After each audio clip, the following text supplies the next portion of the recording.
ಆತ್ಮೀಯ SSLC ವಿದ್ಯಾರ್ಥಿಗಳೇ, ನಮ್ಮ SSLC ಪರೀಕ್ಷೆ ಯೂಟ್ಯೂಬ್ ಚಾನಲ್ಗೆ ಎಲ್ಲರಿಗೂ ಆತ್ಮೀಯ ಸ್ವಾಗತ. ನಾನು ನಿಮ್ಮ TVM ಸರ್, ಹಿಂದಿ ಅಧ್ಯಾಪಕ. ಈಗ ನಾವು ಇವತ್ತಿನ ದಿವಸ ಹಿಂದಿ ವಿಷಯದ ಏಕಾಂಕಿ ಪಾಠ 6 ಏಕಾಂಕ ನಾಟಕ 6 ಬಸಂತ್ ಕಿ ಸಚ್ಚಾಯಿ ಈ ಪಾಠದ ಬಗ್ಗೆ ನಾವು ತಿಳಿಯೋಣ ಮಕ್ಕಳೇ. ನೋಡಿ, बसंत की सच्चाई इस पाठ के लेखक विष्णु प्रभाकर जी. ಈ ಪಾಠದ ವಿಷ್ಣು ಪ್ರಭಾಕರ್ ಅವರ ಒಂದು ಸುಂದರವಾದ ಒಂದು ಭಾವಚಿತ್ರವನ್ನು ನಾವಿಲ್ಲಿ ನೋಡ್ತಾ ಇದ್ದೀವಿ. ಈಗ ನಾವು ಈ ಏಕಾಂಕಿ ಪಾಠದ ಲೇಖಕರ ಬಗ್ಗೆ ಪರಿಚಯವನ್ನು ಮಾಡ್ಕೊಳ್ಳೋಣ ಮಕ್ಕಳೇ. ನೋಡಿ, ಲೇಖಕ ಪರಿಚಯದಲ್ಲಿ ನಮಗೆ ವಿಷ್ಣು ಪ್ರಭಾಕರ್ ಅವರ ಬಗ್ಗೆ ಏನೆಲ್ಲ ಅವರ ಒಂದು ವಿಷಯವನ್ನು ನಾವು ತಿಳ್ಕೋಬಹುದು ಮಕ್ಕಳೇ. ನೋಡೋಣ. ಓಕೆ, ವಿಷ್ಣು ಪ್ರಭಾಕರ್ जी का जीवित काल 1912 से 2009 तक 1912ರಿಂದ 2009 ಅವರ ಒಂದು ಜೀವಿತಾವಧಿ. मानव जीवन का यथार्थ चित्रण करने वाले लेखकों में विष्णु प्रभाकर जी का महत्वपूर्ण स्थान है. ನೋಡಿ ಮಕ್ಕಳೇ, ನಾವು ಏಕಾಂಕಿ ಪಾಠ ಬಸಂತ್ ಕೆ ಸಚ್ಚಾಯಿ ಲೇಖಕರು ವಿಷ್ಣು ಪ್ರಭಾಕರ್ ಅವರು. ಇವರ ಪರಿಚಯವನ್ನು ನಾವೀಗ ಮಾಡ್ಕೊಳ್ಳೋಣ ಮಕ್ಕಳೇ. ಇವರ ಒಂದು ಜೀವಿತಾವಧಿ 1912ರಿಂದ 2009 ಇವರು ಇದ್ದಂತಹ ಸಮಯ. ಮಾನವ ಜೀವನ का यथार्थ चित्रण करने वाले लेखकों में विष्णु प्रभाकर जी का महत्वपूर्ण स्थान है. ಅಂದರೆ ಮನುಷ್ಯ ಜೀವನವನ್ನ ಯಥಾರೀತಿ ಚಿತ್ರಿಸ್ತಕ್ಕಂಥ ಒಂದು ಕಲೆ ಇವರಲ್ಲಿ ಸಿದ್ಧಿಸಿದೆ. ಅಂತಹ ವಿಷ್ಣು ಪ್ರಭಾಕರ್ ಅವರ ಒಂದು ಸ್ಥಾನ ಮಹತ್ವಪೂರ್ಣವಾಗಿದೆ ಮಕ್ಕಳೇ. ಉನ್ಕಾ ಜನ್ಮ ಉತ್ತರ ಪ್ರದೇಶಕ್ಕೆ मुजफ्फरनगर के मीरपुर में सन 1912 ईसा में हुआ. ಇವರ ಜನನ ಉತ್ತರ ಪ್ರದೇಶದ ಮುಜಫರ್ನಗರದ ಮೀರ್ಪುರಲ್ಲಿ 1912 ಇವರ ಜನನವಾಗುತ್ತೆ. ಉತ್ತರ ಪ್ರದೇಶದ मुजफ्फरनगर के मीरपुर में. ನಂತರ पंजाब में शिक्षा पाकर वही 15 वर्ष तक उन्होंने सरकारी नौकरी की. ಇವರು ಪಂಜಾಬ್ನಲ್ಲಿ ಶಿಕ್ಷಣವನ್ನು ಪಡ್ಕೊಂಡು 15 ವರ್ಷಗಳವರೆಗೆ ಅವರು ಸರ್ಕಾರಿ ನೌಕರಿಯನ್ನು ಮಾಡಿದರು ಮಕ್ಕಳೇ. ನಂತರದ ಅಂಶವನ್ನು ನಾವಿಲ್ಲಿ ಗಮನಿಸೋದಾದ್ರೆ, सन 1955 में आकाशवाणी के दिल्ली केंद्र में नाटक निर्देशक बने. सन 1955 ಇವರು ಆಕಾಶವಾಣಿ ದಿಲ್ಲಿ ಕೇಂದ್ರದಲ್ಲಿ ಇವರು ನಾಟಕವನ್ನು ನಿರ್ದೇಶನ ಮಾಡತಕ್ಕಂಥ ಒಂದು ಕೆಲಸವನ್ನು ಕೂಡ ಮಾಡಿದ್ದಾರೆ. ತದನಂತರ 1.5 ವರ್ಷ बाद वहां से त्याग पत्र दिया और तब से स्वतंत्र साहित्यिक के रूप में ಜೀವನ ವ್ಯಾಪನ ಕರ್ ರಹೇ ಥೆ. ಇವರು ಅಲ್ಲಿ ಆಕಾಶವಾಣಿಯಲ್ಲಿ 15 ವರ್ಷಗಳ ಸೇವೆಯನ್ನು ಸಲ್ಲಿಸಿದ ತರುವಾಯ ಅಲ್ಲಿ ರಿಸೈನ್ ಲೆಟರ್ ಅನ್ನು ಕೊಡ್ತಾರೆ. ಅಂದರೆ ನಿವೃತ್ತಿ ಪತ್ರವನ್ನ ಕೊಡ್ತಾರೆ, ರಾಜೀನಾಮೆ ಪತ್ರವನ್ನ ಕೊಟ್ಟು ಆನಂತರ ಇವರು ಸಾಹಿತ್ಯ ಕ್ಷೇತ್ರದ ಒಂದು ಸೇವೆಯಲ್ಲಿ ತೊಡಕೊಂತಾರೆ ಮಕ್ಕಳೇ. ಆನಂತರ ನಾವು ನೋಡೋದಾದ್ರೆ, ವಿಷ್ಣು ಪ್ರಭಾಕರ್ ಜಿ ಗಾಂಧಿವಾದಿ ಲೇಖಕ್ ಮಾನೆ ಜಾತೆ ಹೈ. ವಿಷ್ಣು ಪ್ರಭಾಕರ್ ಅವರು ಗಾಂಧಿ ಆದರ್ಶಗಳನ್ನ, ಗಾಂಧಿ ವಿಚಾರಧಾರೆಗಳ ಒಂದು ಅಂಶಗಳನ್ನ ಇಟ್ಕೊಂಡಿರ್ತಕ್ಕಂಥ ಲೇಖಕರು ಅಂತೇಳಿ ನಾವು ತಿಳಿಬಹುದು. ಜೊತೆಗೆ ಆಪ್ಕಿ ಏಕಾಂಕಿ ಮಾನವೀಯ ಸಂವೇದನಾ ಒಂದ್ಸೆ ಓತುಪ್ರೋತ ಹೈ. ಇವರ ಒಂದು ಈ ಏಕಾಂಕ ನಾಟಕ ಏನೆಲ್ಲ ಅಂಶಗಳನ್ನು ಒಳಗೊಂಡಿದೆ ಅಂದ್ರೆ ಮಾನವೀಯ ಸಂವೇದನೆಗಳಿಂದ ತುಂಬಿದೆ. ಓತುಪ್ರೋತ ಹೈ ಅಂದ್ರೆ ತುಂಬಿದವೆ ಮಾನವೀಯ ಸೂಕ್ಷ್ಮತೆಗಳು ಇವರ ಒಂದು ನಾಟಕಗಳಲ್ಲಿ ನಾವು ನೋಡಬಹುದು ಮಕ್ಕಳೇ. ತದನಂತರ ಇವರ ಒಂದು ಪ್ರಮುಖ ರಚನೆಗಳನ್ನು ನಾವು ನೋಡೋದಾದ್ರೆ, ಉನ್ಕಿ ಪ್ರಮುಖ ರಚನಾಯೇ ಹೈ ಇಸ್ ಪ್ರಕಾರ ಹೈ. आवारा मसीहा, तट के बंधन, निशिकांत, दर्पण का व्यक्ति, धरती हबूबी घूम रही है, युगे युगे क्रांति. ಈಗ ಲೇಖಕ ಪರಿಚಯ ನಾವು ತಿಳ್ಕೊಂಡಿದ್ವಿ. ಈಗ ನಾವು ಮುಂದೆ ಹೋಗೋಣ ಮಕ್ಕಳೇ. ಓಕೆ, ನೋಡಿ, ಈ ಪಾಠದ ಪರಿಚಯ ನಮಗೆ ಏನು ತಿಳಿಸುತ್ತೆ, ಈ ಪಾಠದ ಉದ್ದೇಶ ಏನು ನಮಗೆ ನೋಡಿ. ಈ छात्र इस एकांकी में चित्रित बालक के चरित्र से प्रेरित होकर प्रामाणिकता से जीना सीख सकते हैं. ಈ ಪಾಠದಲ್ಲಿ ಲೇಖಕರು ವಿಷ್ಣು ಪ್ರಭಾಕರ್ ಅವರು ಚಿತ್ರಿಸಿರ್ತಕ್ಕಂಥ ಒಬ್ಬ ಬಾಲಕನ ಒಂದು ಗುಣದ ಮೂಲಕ, ಅವನ ಒಂದು ಚರಿತ್ರೆ ಅಂದ್ರೆ ಗುಣ ನಡವಳಿಕೆಯ ಮೂಲಕ ನಾವು ಪ್ರೇರೇಪಿತರಾಗಿ ಪ್ರಾಮಾಣಿಕತೆಯಿಂದ ಬದುಕಲು ನಮಗೆ ಈ ಪಾಠ ನಮಗೆ ಒಂದು ಪಾಠವಾಗುತ್ತೆ ಅಂತೇಳಿ ನಾವು ತಿಳಿಬಹುದು ಮಕ್ಕಳೇ. ಈಗ ನಾವು ಪಾಠದ ಈ ಒಂದು ನಾಟಕ ಪಾಠದಲ್ಲಿ ಯಾವೆಲ್ಲ ಪಾತ್ರಗಳನ್ನು ನಾವು ನೋಡಬಹುದು. ರಂಗಸಜ್ಜಿಕೆಯಲ್ಲಿ ನಾವು ಈ ಪಾತ್ರಗಳನ್ನು ನಾವು ಏನೆಲ್ಲ ಕಾಣ್ತೀವಿ ಅಂದ್ರೆ, ಬಸಂತ್, सबसे पहले बसंत है. ಏಕ್ ಗರೀಬ್ ಶರಣಾರ್ಥಿ ಲಡ್ಕ. ಬಸಂತ್ ಅಂತೇಳಿ ಒಂದು ಪಾತ್ರ ಇದೆ.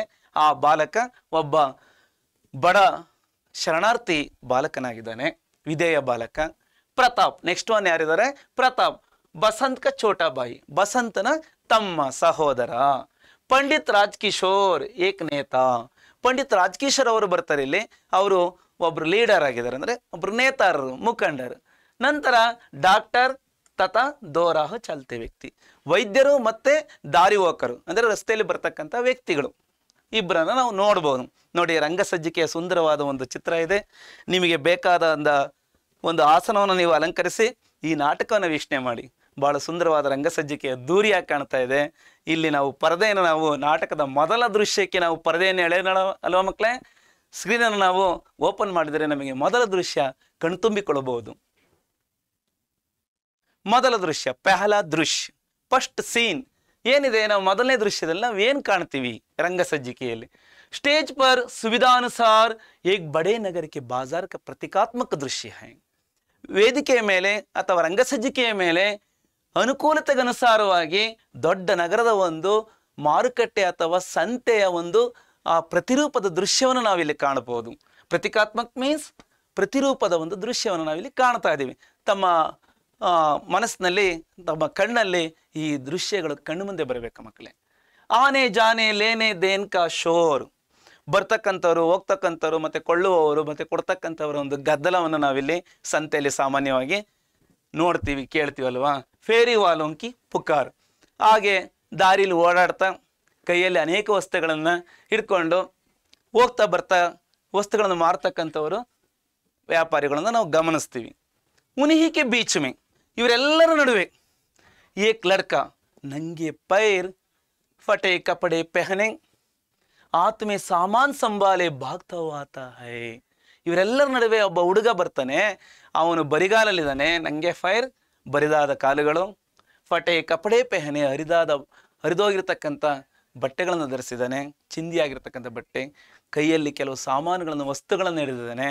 ಆತ ಅವುಗಳನ್ನೆಲ್ಲ ಹಿಡ್ಕೊಂಡು ಓಡ್ತಾ ಬರ್ತಾ ಇದ್ದಾನೆ. ಇಲ್ಲಿ ಓಡ್ತಾ ಬರ್ತಾ ಇರ್ತಕ್ಕಂಥ ಆ ಬಾಲಕನ ಒಂದು ವಯಸ್ಸು ಎಷ್ಟಾಗಿದೆಯಪ್ಪ ಅಂದರೆ ಉಸ್ಕಿ ಹಾಯು ಲಗ್ಭಗ್ 12 ವರ್ಷಕ್ಕೆ, ಅವನ ಒಂದು ವಯಸ್ಸು ಸರಿಸುಮಾರು 12 ವರ್ಷ ಆಗಿದೆ. ಉಸ್ಕ ನಾಮ್ ಬಸಂತ್ ಹೈ. ಹೋ ಪುಕಾರ, ಅವನ ಹೆಸರು ಏನಾಗಿದೆ? ಬಸಂತ. ನೋಡಿ, ಇಲ್ಲಿ ಬಸಂತ ಕೂತ್ಕೊಂಡಿದ್ದಾನೆ ಈ ಬಾಲಕ. ಅವನ ಒಂದು ಚಿತ್ರವನ್ನು ನಾವು ಗಮನಿಸ್ತಾ ಇದ್ದೀವಿ ಮಕ್ಕಳೇ. 12 ವರ್ಷದ ಈ ಬಾಲಕ ಏನು ಮಾಡ್ತಾ ಇದ್ದಾನೆ? ಕೂಗ್ತಾ ಇದ್ದಾನೆ. ಏನಂತ ಕೂಗ್ತಾ ಇದ್ದಾನೆ? ಈ ಸಂತೆಯಲ್ಲಿ, ಮಾರುಕಟ್ಟೆಯಲ್ಲಿ ಅವನ ಕೈಯಲ್ಲಿ ಕೆಲವು ವಸ್ತುಗಳಿದ್ದಾವೆ, ಮಾರಾಟದ ವಸ್ತುಗಳು. ದಾರಿಯಲ್ಲಿ ಓಡಾಡ್ತಾ ಮಾರ್ತಕ್ಕಂಥ ವಸ್ತುಗಳಿದ್ದಾವೆ. ಆ ವಸ್ತುಗಳನ್ನ ಇಟ್ಕೊಂಡು ಏನಂತ ಕೂಗ್ತಾನೆ ಅಂತ ನಾವು ನೋಡೋಣ. ನೋಡಿ, ದಿಯಾ ಸಲಾಯಿ ಲೇ ಲೀಜಿಯೇ, ಬಟನ್ ಲೇ ಲೀಜಿಯೇ, ಲೇಲೋ ಲೇಲೋ ಲೇಲೋ ಅಂತೇಳಿ ತಗೊಳ್ಳಿ, ಬೆಂಕಿ ಬಣ್ಣ ತಗೊಳ್ಳಿ, ಜರಡಿ ತಗೊಳ್ಳಿ, ಏನೆಲ್ಲ ವಸ್ತುಗಳು, ಬಟನ್ ಇದೆ, ಗುಂಡಿ ಇದೆ, ತಗೊಳ್ಳಿ ಅಂತೇಳಿ ಬರ್ತಕ್ಕಂಥ ಅನೇಕರಿಗೆ ಕೇಳ್ತಾ ಇದ್ದಾನೆ. ಇವನ ಮಾತನ್ನ ಅವರೆಲ್ಲ ಹೇಗೆ ಕೇಳಿಸ್ಕೊಂತಾರೆ ಅಂತ ನೋಡಿ ಮಕ್ಕಳೇ. ಕೊಯ್ ಉಸ್ಕಿ ಬಾತ್ ನೈ ಸುಂತ, ಯಾರು ಕೂಡ ಅವನ ಮಾತನ್ನ ಕೇಳಿಸ್ಕೊಂತಲೇ ಇಲ್ಲ. ಪಾಪ ಇವನು ಸುಮ್ಮನೆ ಕೂಗ್ತಲೇ ಇದ್ದಾನೆ, ತಗೊಳ್ಳಿ ತಗೊಳ್ಳಿ ಪ್ಲೀಸ್ ತಗೊಳ್ಳಿ ಅಂತ ಇದ್ದಾನೆ. ಆದ್ರೆ ಯಾರು ಕೇಳಿಸ್ಕೊಂತ ಇಲ್ಲ. ಸಬ್ ಉಸಿ ದೇಖ್ತೆ ಹೈ ಅವ್ರು ಆಗೆ ಬಡ್ ಜಾತೆ, ಎಲ್ಲರೂ ನೋಡ್ತಾರೆ ಮತ್ತೆ ಮುಂದೆ ಹಾಗೆ ಸಾಕ್ತಾ ಇದ್ದಾರೆ, ಅಂತೇಳಿ ಸುಮ್ಮನೆ ಹೋಗ್ತಾ ಇದ್ದಾರೆ. ಇಸಿ ಸಮಯ ಏಕ್ ಕದ್ದರ್ದಾರಿ ವ್ಯಕ್ತಿ ವಹಾಸೆ ಜಾತಿ ದಿಖಾಯಿ ದೇತೆ. ಇದೇ ಸಮಯದಲ್ಲಿ ಈತ ಕೂಗ್ತಾ ಇರ್ತಕ್ಕಂಥ ಸಮಯದಲ್ಲಿ ಒಬ್ಬ ಕದ್ದರ್ದಾರಿ ಮೀನ್ಸ್ ವರ್ಣರಂಜಿತ ವ್ಯಕ್ತಿ. ಕದ್ದರ್ದಾರಿ ಕ ಮತಲಬ್ ಕ್ಯಾ ಹೋತಾ ಹೈ? ವರ್ಣರಂಜಿತ, ಅಟ್ರಾಕ್ಟಬಲ್, ಆಕರ್ಷಕ ವ್ಯಕ್ತಿ. ಅಂದರೆ ಒಳ್ಳೆ ಬಟ್ಟೆಗಳನ್ನ ಧರಿಸಿ ಬರ್ತಕ್ಕಂಥ ಒಬ್ಬ ವ್ಯಕ್ತಿಯನ್ನು ನಾವು ಗಮನಿಸಬಹುದು. ಮಜ್ದೂರ್ ನೇತಾ, ಆ ವ್ಯಕ್ತಿ ಯಾರಪ್ಪ ಅಂದರೆ ಕಾರ್ಮಿಕರ ಮುಖಂಡ. ಮಜ್ದೂರ್ ನೇತಾ ಕ ಮತಲಬ್ ಕಾರ್ಮಿಕರ ಮುಖಂಡ. ಪಂಡಿತ್ ರಾಜ್ ಕಿಶೋರ್ ಹೈ, ಆತನ ಹೆಸರೇನಾಗಿದೆ? ಪಂಡಿತ್ ರಾಜ್ ಕಿಶೋರ್ ಅವರು ಆಕರ್ಷಕವಾದ ವ್ಯಕ್ತಿ ಆಗಿದ್ದಾರೆ. ಬಸಂತ್ ಉನಿಹೆ ದೇಕರ್ ಉನ್ಕೆ ಪೀಚೆ ಬಾಗ್ತಾಯಿ. ಬಸಂತ್ ಅವರನ್ನು ನೋಡ್ತಾ ಅಂದರೆ ಪಂಡಿತ್ ರಾಜ್ ಕಿಶೋರ್ ಅವರನ್ನು ನೋಡ್ತಾ ಅವ್ರ ಹಿಂದೆನೆ ಓಡ್ತಾ ಇದ್ದಾನೆ. ಓಡಿ, ಸರ್ ತಗೊಳ್ಳಿ ಪ್ಲೀಸ್ ತಗೊಳ್ಳಿ, ನನ್ನ ಹತ್ರ ಬಟನ್ಗಳಿದ್ದಾವೆ, ಬೆಂಕಿಪಟ್ಟಣ ಇದೆ, ಜರಡಿ ಇದೆ, ಜಾಲಂಧ್ರ ಇದೆ. ಅಂದರೆ ಜರಡಿ ಅಂದರೆ ಸೋಸ್ತಕ್ಕಂಥ ಒಂದು ಟೀನ ಅಥವಾ ಹಾಲನ್ನ ಸೋಸ್ತಕ್ಕಂಥ ಒಂದು ಜಾಲಂಧ್ರ ನಿಮ್ಮ ಮನೇಲಿ ಇರುತ್ತೆ, ನೋಡಿರ್ತೀರ ಅಲ್ವಾ ಮಕ್ಕಳೇ? उनके पास जाकर बटन, चलनी, दिया सलाई आदि में से किसी एक को लेने की प्रार्थना करता है. ಯಾವುದಾದ್ರು ಒಂದು ತಗೊಳ್ಳಿ ಸರ್ ಪ್ಲೀಸ್, ದಯವಿಟ್ಟು ನನ್ನಲ್ಲಿರ್ತಕ್ಕಂಥ ಈ ವಸ್ತುಗಳಲ್ಲಿ ಬಟನ್ಸ್ ಇದೆ, ಜೊತೆಗೆ ದಿಯಾಸಲೈ ಬೆಂಕಿಪಟ್ಟಣ ಇದೆ, ಮತ್ತು ಜರಡಿ ಇದೆ, ಇದನ್ನು ನೀವು ತಗೊಳ್ಳಿ ಸರ್ ಯಾವುದಾದ್ರು ಒಂದು ಅಂತೇಳಿ ರಿಕ್ವೆಸ್ಟ್ ಮಾಡ್ತಾ ಇದ್ದಾನೆ. ಹಾಗಾಗಿ ಪಂಡಿತ್ ರಾಜ್ಕಿಶೋರ್ ಅವರು ಈತನ ಹತ್ರ, ಈ ಬಾಲಕನ ಹತ್ರ ಕೊಂಡ್ಕೊಳೋದಕ್ಕೆ ಮನಸ್ಸು ಮಾಡ್ತಾರೆ, ನೋಡೋಣ. ಉನ್ಕೆ ಮನಾ ಕರ್ನೆ ಪರ್ ವಹಾ ಹೋ ರುಹಾಸ ಹೋಕರ್ ಬೋಲ್ತಾ ಹೈ. ಅವರು ಒಪ್ಪಲ್ಲ, ಬೇಡಪ್ಪ, ನನಗೆ ಏನು ಬೇಕಾಗಿಲ್ಲ, ಇರ್ತಕ್ಕಂಥ ವಸ್ತುಗಳು ನಮಗೇನು ಬೇಕಾಗಿಲ್ಲ, ನನಗೆ ಅಗತ್ಯ ಇಲ್ಲ ಅಂತ ಹೇಳ್ತಾನೆ. ಇಂಥ ಒಂದು ಸಂದರ್ಭದಲ್ಲಿ ಬಾಲಕನ ಮನಸ್ಥಿತಿ ಹೇಗಿದೆ ನೋಡಿ. ಮನಾಕರ್ನೆ ಪರ್ ರುಹಾಸ ರುಹಾಸ ಮೀನ್ಸ್ ಅಳ್ತಾ ಹೇಳ್ತಾನೆ, ಸಾಹಬ್ ಸಬೇರೆ ಸೆ ಅಬ್ ತಕ್ ಕುಚ್ ನಹಿ ಬಿಕಾ. ಬೆಳಿಗ್ಗೆಯಿಂದ ಸರ್ ಏನು ಮಾರಿಲ್ಲ. ಆಪ್ಸೆ ಆಶಾತಿ ಸಾಹಬ್ ಹೇಗ್ ತೋ ಲೇ ಲೀಜಿಯೇ. ತಮ್ಮ ಮೇಲೆ ಭರವಸೆ ಇದೆ ಸರ್, ನೀವು ಕೊಂಡ್ಕೊತೀರ ಅಂತೇಳಿ ನನ್ನ ನಂಬಿಕೆ ಇದೆ, ನೀವು ತಗೊಳ್ತೀರ ಅಂತೇಳಿ ನಾನು ಅಲ್ಲಿಂದ ಓಡ್ ಬಂದೆ, ನಿಮ್ಮನ್ನು ನೋಡ್ತಲೇ ನಾನು ನಿಮ್ಮ ಹಿಂದೆನೇ ಓಡ್ ಬಂದೀನಿ ಸರ್, ದಯವಿಟ್ಟು ತಗೊಳ್ತೀರಾ ಅಂತ ನಿಮ್ಮ ಮೇಲೆ ಭಾಳ ಕಾನ್ಫಿಡೆನ್ಸ್ ಇದೆ, ತಗೊಳ್ಳಿ ಸರ್, ಒಂದಾದ್ರೂ ತಗೊಳ್ಳಿ ಸರ್ ಅಂತ ಭಾಳ ಮನವಿ ಮಾಡ್ಕೊತಾನೆ. ಅಂದರೆ ಒಂದು ಅವನ ಮನಸ್ಸಿನಲ್ಲಿ ಅಲ್ಲಿರ್ತಕ್ಕಂಥ ವಸ್ತುಗಳನ್ನು ಯಾರೂ ಕೊಂಡ್ಕೊಳ್ಳಿಲ್ವೇ, ಇವರಾದ್ರೂ ತಗೊಳ್ತಾರಲ್ವ ಅಂತಕ್ಕಂಥ ಒಂದು ಮನಸ್ಥಿತಿಯಲ್ಲಿ ಕೇಳ್ತಾ ಇದ್ದಾನೆ ಮಕ್ಕಳೇ. ಮಜ್ದೂರ್ ನೇತಾ ರಾಜ್ಕಿಶೋರ್ನೇ ಉಸ್ಸೆ ಸಾಮಾನು ನಾ ಲೇಕರ್ ಬದಲೇ ಮೇ ಸಿರ್ಫ್ 2 ಪೈಸೆ ದೇನೆ ಕಿ ಕೋಶಿಶ್ ಕಿ. ಈ ಕಾರ್ಮಿಕರ ನೇತಾರರಾಗಿರ್ತಕ್ಕಂಥ ರಾಜ್ಕಿಶೋರ್ ಅವರು ಅವನಿಂದ ವಸ್ತುಗಳನ್ನ ಕೊಳ್ಳೋದಕ್ಕೆ ಮನಸ್ಸು ಬರ್ದಲೇ ಇದ್ರು ಕೂಡ ಅದಕ್ಕೆ ಬದಲಿಯಾಗಿ, ಆ ವಸ್ತುಗಳನ್ನು ಕೊಂಡ್ಕೊಳ್ಳೋಕೆ ಬದಲಾಗಿ ಕೇವಲ ನಿನಗೇನು ಕಾಸು ಬೇಕಲ್ವಾ, ದುಡ್ಡು ಬೇಕಲ್ವಾ, ತಗೊಳಪ್ಪ, ಕೇವಲ 2 ಪೈಸೆ ಅಲ್ವಾ, ತಗೊಂಬಿಡು ಅಂತೇಳಿ ಕೊಡೋದಕ್ಕೆ ಪ್ರಯತ್ನವನ್ನು ಮಾಡ್ತಾರೆ. ಆದರೆ ಜಿಸೆ ಬಸಂತ್ ನೇ ನಹಿಲಿಯ, ಅದನ್ನ ಬಸಂತ್ ತಗೊಳಲ್ಲ. ಬೇಡ ಸರ್, ನೀವು ಹಾಗೆ ಕೊಡೋದಾದ್ರೆ ಬೇಡ, ಖಂಡಿತ ನೀವು ಹಾಗೆ ಕೊಡ್ತಾ ಇದ್ರೆ ಅಂದರೆ ಅದು ಭಿಕ್ಷೆ ಅಂತ ಆಗುತ್ತೆ.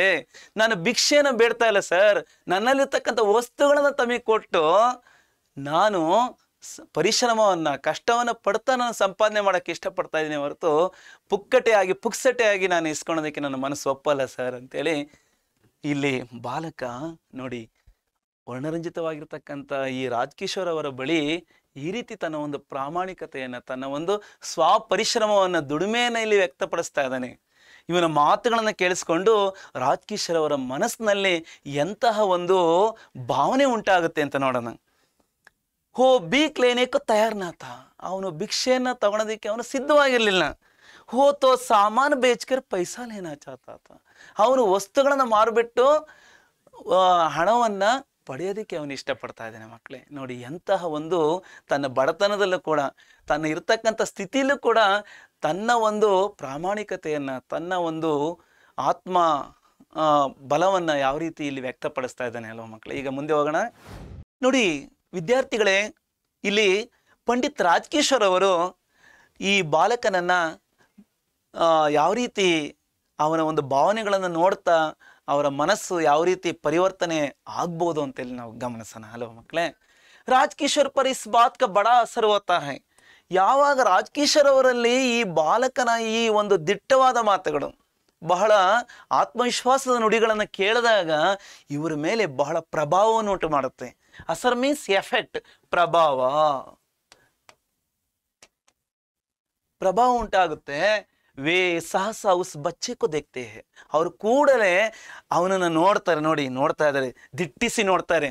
ಎಲ್ಲ ಹುಡುಗ ಎಂಥ ಮಾತುಗಳನ್ನ ಆಡ್ತಾ ಇದೀಯ, ನಾನು ಹಾಗೆ ಕೊಡ್ತೀನಿ ಅಂದ್ರೆ ಕೂಡ ನೀನು ಇಸ್ಕೊಳಕ್ಕೆ ನೀನು ರೆಡಿ ಇಲ್ವಲ್ಲ, ಎಂತಹ ಒಂದು ನಿನ್ನಲ್ಲಿರ್ತಕ್ಕಂಥ ಒಂದು ಧ್ಯೇಯ ಅಂತೇಳಿ ಇಲ್ಲಿ ರಾಜ್ಕಿಶೋರ್ ಅವರ ಆ ಹುಡುಗನನ್ನು ಭಾಳ ಆಶ್ಚರ್ಯಚಕಿತರಾಗಿ ನೋಡ್ತಾರೆ.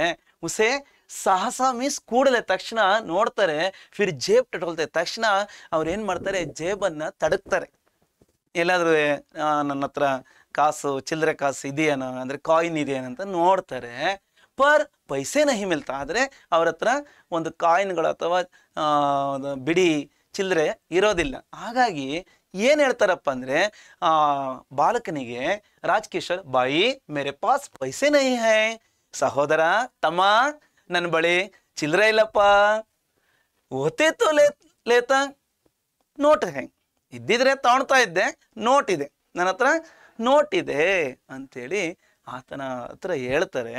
ಹೇಳಿದಾಗ ತಕ್ಷಣ ಬಸಂತ ಇಲ್ಲಿ ಏನು ಮಾಡ್ತಾನೆ, ಈ ಬಾಲಕನ ಹೆಸರೇನಾಗಿದೆ, ಬಸಂತ. ಉಸ್ಕೆ ಪಾಸ್ ಸಿರ್ಫ್ ನೋಟ್ ಹೈ, उन्होंने 1 रुपया देते हुए उससे छुट्टे पैसे मांगे. ಚುಟ್ಟೆ ಕ ಮತ್ಲಬ್ ಬುನಾ. ಚುಟ್ಟೆ ಅಂದ್ರೂ ಕೂಡ ಒಂದೇ ಅರ್ಥ, ಬುನಾ ಅಂದ್ರೂ ಕೂಡ ಬುನಾ ಅಂದ್ರೆ ಚಿಲ್ರೆ, ಚೇಂಜ್ ಅಂತಾರಲ್ವಾ. ಅವರ ಬಳಿ ಕೇವಲ ನೋಟ್ ಇದೆ, ಹಾಗಾಗಿ ಆ ನೋಟ್ 1 ರೂಪಾಯಿ ನೋಟನ್ನು ಅವರು ಕೊಡ್ತಾ ಹೇಳ್ತಾರೆ, ಚಿಲ್ಲರೆಯನ್ನು ಕೊಡಪ್ಪ, ನಿನ್ನ ಹತ್ರ ಚಿಲ್ಲರೆ ಇದ್ರೆ ಕೊಡು ಅಂತೇಳಿ ಹೇಳ್ತಾರೆ. ಜಿಸೆ ಬಾಲಕ್ ನೀ ತುರಂತ್ ಬುನಾ ಲಾಕರ್ ದೇನೆ ಕಾ. ಅದಕ್ಕೆ ಬಾಲಕ ಏನು ಮಾಡ್ತಾನೆ, ತಕ್ಷಣ ಚಿಲ್ಲರೆಯನ್ನು ತರ್ತೀನಿ ಸರ್, ತಂದು ಕೊಡ್ತೀನಿ ಅಂತೇಳಿ ಇಸ್ಕೊಳ್ತಾನೆ. ಇಸ್ಕೊಂಡು ಏನು ಮಾಡ್ತಾನೆ ನೋಡಿ, ಬಸಂತ್ ನೋಟ್ ಲೇಕರ್ ಬಾಜಾರ್ಗೆ ಓರ್ ಬಾಗ್ತಾ ಹೈ. ಬಸಂತ ಆ ನೋಟನ್ನು ತಗೊಂಡು ಸಂತೆಯ ಕಡೆ, ಸಂತೆ ಒಳಗಡೆ ಎಲ್ಲಾದರೂ ಕೂಡ ಯಾರ ಹತ್ರನಾದ್ರೂ ಯಾರಾದರೂ ವ್ಯಾಪಾರಿಗಳ ಹತ್ರ ಇಸ್ಕೊಂಬರೋಣ ಅಂತೇಳಿ ಓಡ್ತಾನೆ. ಓಡಿದಾಗ ಇಲ್ಲಿ ರಾಜ್ಕಿಶೋರ್ ಅವರು ಏನು ಮಾಡ್ತಾರೆ ನೋಡಿ, ರಾಜ್ಕಿಶೋರ್ ವಹಿ ಕಡೆ ಇರುತ್ತೆ. ರಾಜ್ಕಿಶೋರ್ ಅವರು ಅಲ್ಲೇ ನಿಂತಿರ್ತಾರೆ. ಅವ್ನು ಬರೋವರೆಗೂ ಎಲ್ಲಿದ್ದರೋ ಅದೇ ಸ್ಥಳದಲ್ಲಿ ನಿಂತಿದ್ದಾರೆ ಮಕ್ಕಳೇ. ಧೀರೆ ಧೀರೆ 15-20 ಮಿನಿಟ್ ಬೀತ್ ಜಾತೆ ಹೈ. ಹೀಗೆ 15-20 ನಿಮಿಷಗಳು ಕಳೆದೋಗಿದೆ. ಆ ಬಾಲಕ ಚಿಲ್ಲರೆಯನ್ನು ತರಲು ಹೋಗಿ ಕಳೆದೋದ್ಮೇಲೆ ಜೈಸೆ ಜೈಸೆ ಸಮಯ ಬೀತ, ಹಾಗೆ ಟೈಮ್ ಹೋಗ್ತಲೇ ಇದೆ. ಆದರೆ way ಉತ್ಸುಕ್ ಹೋಕರ್ bazaar Ki or ದೇಖ್ತೆ high. ಹಾಗೆ ಬರ್ತಾನೆ, ಈಗ ಬರ್ತಾನೆ, ಆಗ ಬರ್ತಾನೆ ಅಂತೇಳಿ ಪಂಡಿತ್ ರಾಜ್ಕಿಶೋರ್ ಅವರು ನೋಡ್ತಲೇ ಇದ್ದಾರೆ. ಅವನ್ನ ಬರಲೇ ಇಲ್ಲ. ಏನ್ ಮಾಡ್ತಾರೆ, ಓ ಬರಲ್ಲ ಹುಡುಗ, ಹಾಗೆ ಎತ್ಕೊಂಡು ಹೋಗ್ಬಿಟ್ಟಿದ್ದಾನೆ, ಓ ಇವನು ಸುಮ್ಮನೆ ನನ್ನನ್ನು ಪೀಡಿಸಿದ್ದಾನೆ, ಪೂರ್ತಿ ಕಾಸನ್ನು ಎತ್ಕೊಂಡಿದ್ದಾನೆ ಅಂತ ಕೇಳಿ ಮನಸ್ಸಿನಲ್ಲಿ ತಿಳ್ಕೊಂಡು ಅವ್ರು ಏನು ಮಾಡ್ತಾರೆ, ಲೇಕಿನ್ ಲಡ್ಕಾನ ಲೌಟ ಅವ್ರ ರಾಜ್ಕಿಶೋರ್ ಅಪ್ನೆ ಘರ್ ಪರ್ ಚಲೇ ಗಯೇ. ಇಲ್ಲಿ ಪಂಡಿತ್ ರಾಜ್ಕಿಶೋರ್ ಅವರು ತಮ್ಮ ಮನೆಗೆ ಹೊರಟೋಗ್ತಾರೆ. ಇದಿಷ್ಟು ನಾವು ಮೊದಲ ದೃಶ್ಯದಲ್ಲಿ, ಈ ನಾಟಕದ ಫಸ್ಟ್ ಸೀನಲ್ಲಿ ನಾವು ನೋಡ್ತೀವಿ ಇಷ್ಟು ವಿಚಾರವನ್ನು. ಏನೆಲ್ಲ ನಾವು ತಿಳ್ಕೊಂಡ್ವಿ ಇಲ್ಲಿ, ಮೊದಲನೇ ಸೀನಲ್ಲಿ ಮಾರ್ಕೆಟ್ ಇದೆ. ಆ ಮಾರ್ಕೆಟಲ್ಲಿ ಅನೇಕ ವಸ್ತುಗಳನ್ನು ಮಾರುವವರಿದ್ದಾರೆ, ಕೊಳ್ಳುವವರಿದ್ದಾರೆ, ಮತ್ತು ಗದ್ದಲ ಕೂಡ ಇದೆ. ಇದರ ನಡುವೆ ಒಬ್ಬ ಬಾಲಕ ಬರ್ತಾನೆ. ಅವನ ಒಂದು ಸ್ಥಿತಿ ಹೇಗಿತ್ತಪ್ಪ ಅಂದರೆ, ಬರಿಗಾಲಲ್ಲಿದ್ದಾನೆ, ಚಪ್ಪಲಿ ಧರಿಸಿಲ್ಲ, ಜೊತೆಗೆ ಹರಿದ ಬಟ್ಟೆಗಳು, ಕೈಯಲ್ಲಿ ಕೆಲವು ವಸ್ತುಗಳಿದ್ದಾವೆ, ಅಂದರೆ ಸೇಲ್ ಮಾಡ್ತಕ್ಕಂಥ ಥಿಂಗ್ಸ್ ಇದ್ದಾವೆ. ಆ ವಸ್ತುಗಳಲ್ಲಿ ಬಟನ್ ಇದೆ, ಬೆಂಕಿಪಟ್ಟಣ ಇದೆ, ಜರಡಿ ಇದೆ. ಈ ಅನೇಕ ಜನಗಳು ನೋಡ್ತಾರೆ, ಬಿಟ್ಟರೆ ಇವನ ಹತ್ರ ಕೊಳ್ಳೋದಿಕ್ಕೆ ಯಾರು ಕೂಡ ಮನಸ್ಸು ಮಾಡಲಿಲ್ಲ. ಇಂಥ ಸಮಯದಲ್ಲಿ ಒಳ್ಳೆ ವರ್ಣರಂಜಿತವಾಗಿರ್ತಕ್ಕಂಥ ಪಂಡಿತ್ ರಾಜ್ಕಿಶೋರ್ ಅವರು ಬರೋದನ್ನು ನೋಡಿಬಿಟ್ಟು ಅವ್ರ ಹಿಂದೆ ಓಡೋಗ್ಬಿಟ್ಟು, ಕೊಳ್ಳಿ ಸರ್, ತಗೊಳ್ಳಿ ಸರ್ ದಯವಿಟ್ಟು ಅಂತೇಳಿ ರಿಕ್ವೆಸ್ಟ್ ಮಾಡ್ಕೊತಾನೆ. ಅವರು ಒಪ್ಪದಲೇ ಇದ್ದಾಗ ಏನು ಮಾಡ್ತಾನಪ್ಪ ಅಂದರೆ, ಅವರ ಮನಸ್ಸನ್ನು ಕೆಲವು ಮಾತುಗಳಲ್ಲಿ ಪ್ರಭಾವಗೊಳಿಸ್ತಾನೆ. ನಿಮಗೆ ಗೊತ್ತಾಯಿತು ಅಲ್ವರ. ಹಾಗಾಗಿ ಅವರು ನೋಟನ್ನು ಕೊಡ್ತಾರೆ. ನೋಟನ್ನು ತಗೊಂಡೋಗ್ತಕ್ಕಂಥ ಈ ಬಾಲಕ ಮತ್ತೆ ಮರಳಿ ಬರೋದಿಲ್ಲ. ಇಷ್ಟು. ಈಗ ನಾವು ಮುಂದೆ ಹೋಗೋಣ ಮಕ್ಕಳೇ. ಓಕೆ, ಈಗ ನಾವು ಮೊದಲ ದೃಶ್ಯದಲ್ಲಿ ಏನೆಲ್ಲ ಒಂದು ವಿಚಾರವನ್ನು ಮಾಡಿದ್ವೋ ಆ ವಿಚಾರಕ್ಕೆ ಸಂಬಂಧಪಟ್ಟಂತೆ ಕೆಲವು ಪ್ರಶ್ನೆಗಳು ನಮ್ಮ ಟೆಕ್ಸ್ಟ್ ಬುಕ್ಕಲ್ಲಿ ಮತ್ತು ಪರೀಕ್ಷೆಗಳಲ್ಲೂ ಕೂಡ ನಮಗೆ ಬರುವ ಸಾಧ್ಯತೆಗಳಿದೆ. ಟೆಕ್ಸ್ಟ್ ಬುಕ್ಕಲ್ಲಿ ಕೂಡ ಕೆಲವು ಪ್ರಶ್ನೆಗಳು ನಮಗೆ ಅಭ್ಯಾಸ ಪ್ರಶ್ನೆ ನಾವು ನೋಡ್ಬೋದು. ಮೊದಲನೇ ಮೇನ್ ಇಲ್ಲಿದೆ ನೋಡಿ, ಏಕ್ ವಾಕ್ಯ ಮೇ ಉತ್ತರ ಲಿಖಿ. ಬಸಂತ್ ಕ್ಯಾ ಕ್ಯಾ ಬೇಚ್ತಾ ತಾ. ಬಸಂತ್ ಇಲ್ಲಿ ಏನೇನು ಮಾರ್ತಾ ಇದ್ದ ಮೊದಲ ದೃಶ್ಯದಲ್ಲಿ? ಬಸಂತ್ ಬಟನ್, ದಿಯಾ ಸಲಾಯಿ ಅವ್ರ ಚಲ್ನಿ ಬೇಚ್ತಾ ತಾ. ಉತ್ತರ ಲಿಖನ, ಉತ್ತರವನ್ನು ಬರೆಯೋಣ ಈಗ ನೋಡಿ ಮಕ್ಕಳೇ. ಬಸಂತ್ चलनी, बटन और दिया सलाई, दिया सलाई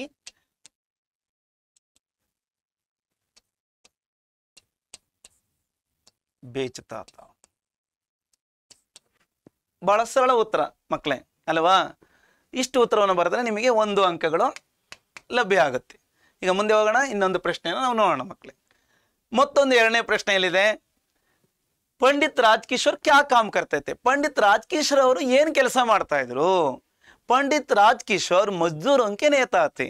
ಅಂದರೆ ಪಂಡಿತ್ ರಾಜ್ಕಿಶೋರ್ ಅವರಿಲ್ಲಿ ಕಾರ್ಮಿಕರ ಮುಖಂಡರಾಗಿದ್ರು. ಅಂದರೆ ಅವರೆಲ್ಲ ಕಾರ್ಮಿಕರನ್ನ ನೋಡ್ಕೊಳ್ತಕ್ಕಂಥ ಕೆಲಸವನ್ನು ಮಾಡ್ತಿದ್ರು. ನಾವು ಉತ್ತರವನ್ನು ಇಲ್ಲಿ ಬರೆಯೋಣ ಮಕ್ಕಳೇ. पंडित राजकिशोर, पंडित राजकिशोर मजदूरों के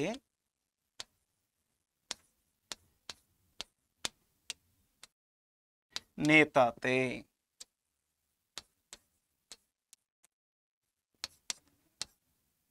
इसमें हम लोग लिखने का है क्या काम के बदले। ಇಲ್ಲಿ ನಮಗೆ ಪ್ರಶ್ನಾ ಪದ ಯಾವುದಪ್ಪ ಅಂದ್ರೆ क्या काम करते थे, ಏನ್ ಕೆಲಸ ಮಾಡ್ತಾ ಇದ್ರು।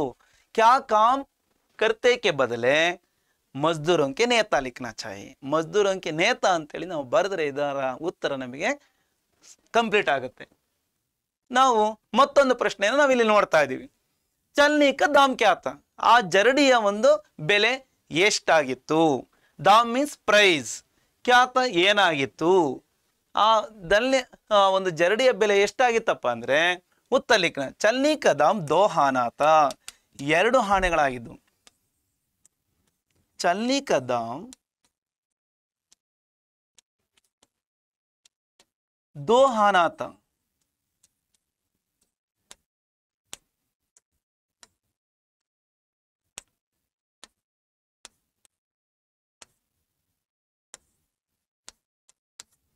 ಅಂದ್ರೆ 2 ಆನೆಗಳು ನಿಮಗೆಲ್ಲ ಗೊತ್ತಿರಬಹುದು। 1 ರೂಪಾಯಿ ಎಷ್ಟು ಆನೆ? 1 ರೂಪಾಯಿಗೆ 16 ಆನೆಗಳು। ಆ 1 ರೂಪಾಯಿನಲ್ಲಿ ಅರ್ಧ ಮಾಡಿದ್ರೆ 50 ಪೈಸೆ ಅಲ್ವಾ। 50 ಪೈಸೆಗೆ ನಾವೆಲ್ಲ ಚಿಕ್ಕ ಹುಡುಗರಲ್ಲಿ ನಮಗೆ 50 ಪೈಸೆ ಕೊಡಪ್ಪ ಅಂತ ಕೇಳ್ತಿರ್ಲಿಲ್ಲ, 8 ಆಣಿ ಕೊಡು ಅಂತ ಇದ್ವಿ। 8 ಆಣಿ ಅಂದ್ರೆ 50 ಪೈಸೆ, 8 ಆಣಿಲಿ ಅರ್ಧ 4 ಆಣಿ, 4 ಆಣಿಗೆ 25 ಪೈಸೆ। ಗೊತ್ತಾಯ್ತಾ ಮಕ್ಕಳೇ? ಅಂದ್ರೆ 1 ರೂಪಾಯಿಗೆ 16 ಆನೆಗಳು। ಬಹಳ ವರ್ಷಗಳ ಹಿಂದೆ ಪೈಸೆಗಳಿಗೆ ಬಹಳ ಬೆಲೆ ಇತ್ತು, ಕೆಲವು ಪೈಸೆಗಳಿಗೆ ಅನೇಕ ವಸ್ತುಗಳನ್ನು ನಾವು ತರಬಹುದಾಯಿತು। ಗೊತ್ತಾಯ್ತಾ ಮಕ್ಕಳೇ?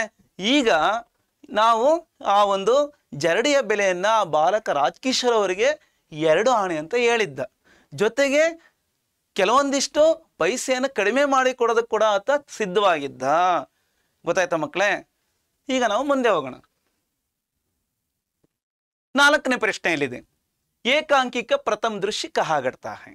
ಈ ಒಂದು ಏಕಾಂಕ ನಾಟಕದ, ಏಕಾಂಕ ಮೀನ್ಸ್ 1 ಅಂಕದ ನಾಟಕಗಳು, 1+ ಅಂಕ ಕಿ ಅಂದ್ರೆ 1 ಅಂಕದ ನಾಟಕದಲ್ಲಿ ಮೊದಲನೇ ದೃಶ್ಯ ಫಸ್ಟ್ ಸೀನಲ್ಲಿ ಏನು ನಾವು ದೃಶ್ಯವನ್ನು ಕಂಡಿವೆ ಅದರ ಬಗ್ಗೆ ನಾವು ಇಲ್ಲಿ ಬರೀಬೇಕಾಗುತ್ತೆ। ಕಹಾ ಮೀನ್ಸ್ ಎಲ್ಲಿ, ಘಟ್ತಾ ಹೈ ನಡೆಯುತ್ತದೆ ಅಥವಾ ಘಟಿಸುತ್ತದೆ। ಏಕಾಂಕಿಕ ಪ್ರಥಮ ದೃಶ್ಯ ಉತ್ತರ ಇಸ್ ತರ ಲಿಖಿಯೇ। ಆನ್ಸರ್ ನಾವು ಈ ತರ ಬರೆಯೋಣ, ಏಕಾಂಕಿಕ ಪ್ರಥಮ ದೃಶ್ಯ। ಪ್ರಥಮ ದೃಶ್ಯ ಮೀನ್ಸ್ ಪೆಹಲಾ ದೃಶ್ಯ। ಈ ನಾಟಕದ ಮೊದಲನೇ ದೃಶ್ಯ एक नगर के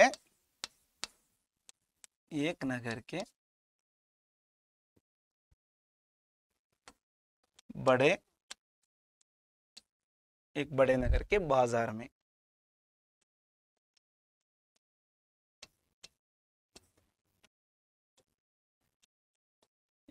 बड़े बाजार में घटता था अतः घटता है। देखिए ನೋಡಿ, ಏಕಾಂಕಿ का प्रथम दृश्य एक नगर के बड़े बाजार में घटता है, ಇದು ಉತ್ತರ ಆಗಿದೆ ಮಕ್ಕಳೇ। ನಾವು ಮುಂದೆ ಹೋಗೋಣ। ಓಕೆ, ಮತ್ತೊಂದು ಪ್ರಶ್ನೆ ನಾವಿಲ್ಲಿ 2-3 ವಾಕ್ಯದ ಪ್ರಶ್ನೆಯಾಗಿ ನಾವು ನೋಡ್ತಾ ಇದ್ದೀವಿ। ಸೆಕೆಂಡ್ ಮೇನ್ ಅಲ್ಲಿ ಮೊದಲನೇ ಪ್ರಶ್ನೆ ಏನಿದೆ, ಚಲನಿ ಸೆ ಕ್ಯಾ ಕ್ಯಾ ಕರ್ ಸಕ್ತೆ ಹೈ, ಜರಡಿಯಿಂದ ನಾವು ಏನೇನು ಮಾಡಬಹುದಾಗಿದೆ ಅಂತೇಳಿ ನಾವು ನೋಡ್ತಾ ಇದೀವಿ। ಇದಕ್ಕೆ ಪ್ರಶ್ನೆಗೆ ಉತ್ತರವನ್ನ ನೀವೆಲ್ಲ ಪಾಠ ಕೇಳಿದ್ದೀರಾ ಅಲ್ವಾ, ಹೇಳ್ತಾ ಇದ್ದೀರಲ್ವಾ? Very good. ಚಲನಿ ಸೆ ಹಮ್ ಲೋಗ್, ಉತ್ತರ ಈಗ ನೀವು ಹೇಳಿದ್ದು ಇಲ್ಲಿ ಬಂದಿದೆ। ಹೋ ಮೊದಲೇ ಬಂದ್ಬಿಡ್ತೆ, ನೀವು ಹೇಳ್ತಾ ಇದ್ದೀರಾ ಅಷ್ಟೊತ್ತಿಗಾಲೇ ಉತ್ತರ ಬಂದ್ಬಿಡ್ತೆ ನೋಡಿ ಮಕ್ಕಳೇ। ಏನು ಉತ್ತರ ಇದೆ? ಚಲನಿ रसोई घर में काम आने वाली एक प्रधान वस्तु है, इसके द्वारा हम दूध छान सकते हैं, साथ में चाय भी छान सकती है। ಅಂದ್ರೆ ಈ ಜರಡಿ ಅಂತಕ್ಕಂಥದ್ದು, ಜಾಲಂಧ್ರ ಅಂತಕ್ಕಂಥದ್ದು ಅಡಿಗೆ ಮನೆಯಲ್ಲಿ ಕೆಲಸಕ್ಕೆ ಬರ್ತಕ್ಕಂಥ ಒಂದು ವಸ್ತುವಾಗಿದೆ। ಪ್ರಧಾನ ವಸ್ತು ಅಂದ್ರೆ ಮೇನ್ ಥಿಂಗ್ಸ್ ಆಗಿದೆ। ಇದರ ಮೂಲಕ ನಾವು ಹಾಲನ್ನ ಕೂಡ ಸೋಸಬಹುದು, ಜೊತೆಗೆ ಚಹಾವನ್ನು ಕೂಡ ನಾವು ಸೋಸಬಹುದಾಗಿದೆ ಮಕ್ಕಳೇ। ಉತ್ತರ ಇಷ್ಟು 2 ವಾಕ್ಯದಲ್ಲಿ ನಾವು ಬರೆದಿದ್ದೆ ಆದ್ರೆ 2 ಅಂಕಗಳು ನಮಗೆ ಅನಾಯಾಸವಾಗಿ ದೊರೆಯುತ್ತೆ ಅಲ್ವಾ ಮಕ್ಕಳೇ? ಈಗ ಮುಂದೆ ಹೋಗೋಣ।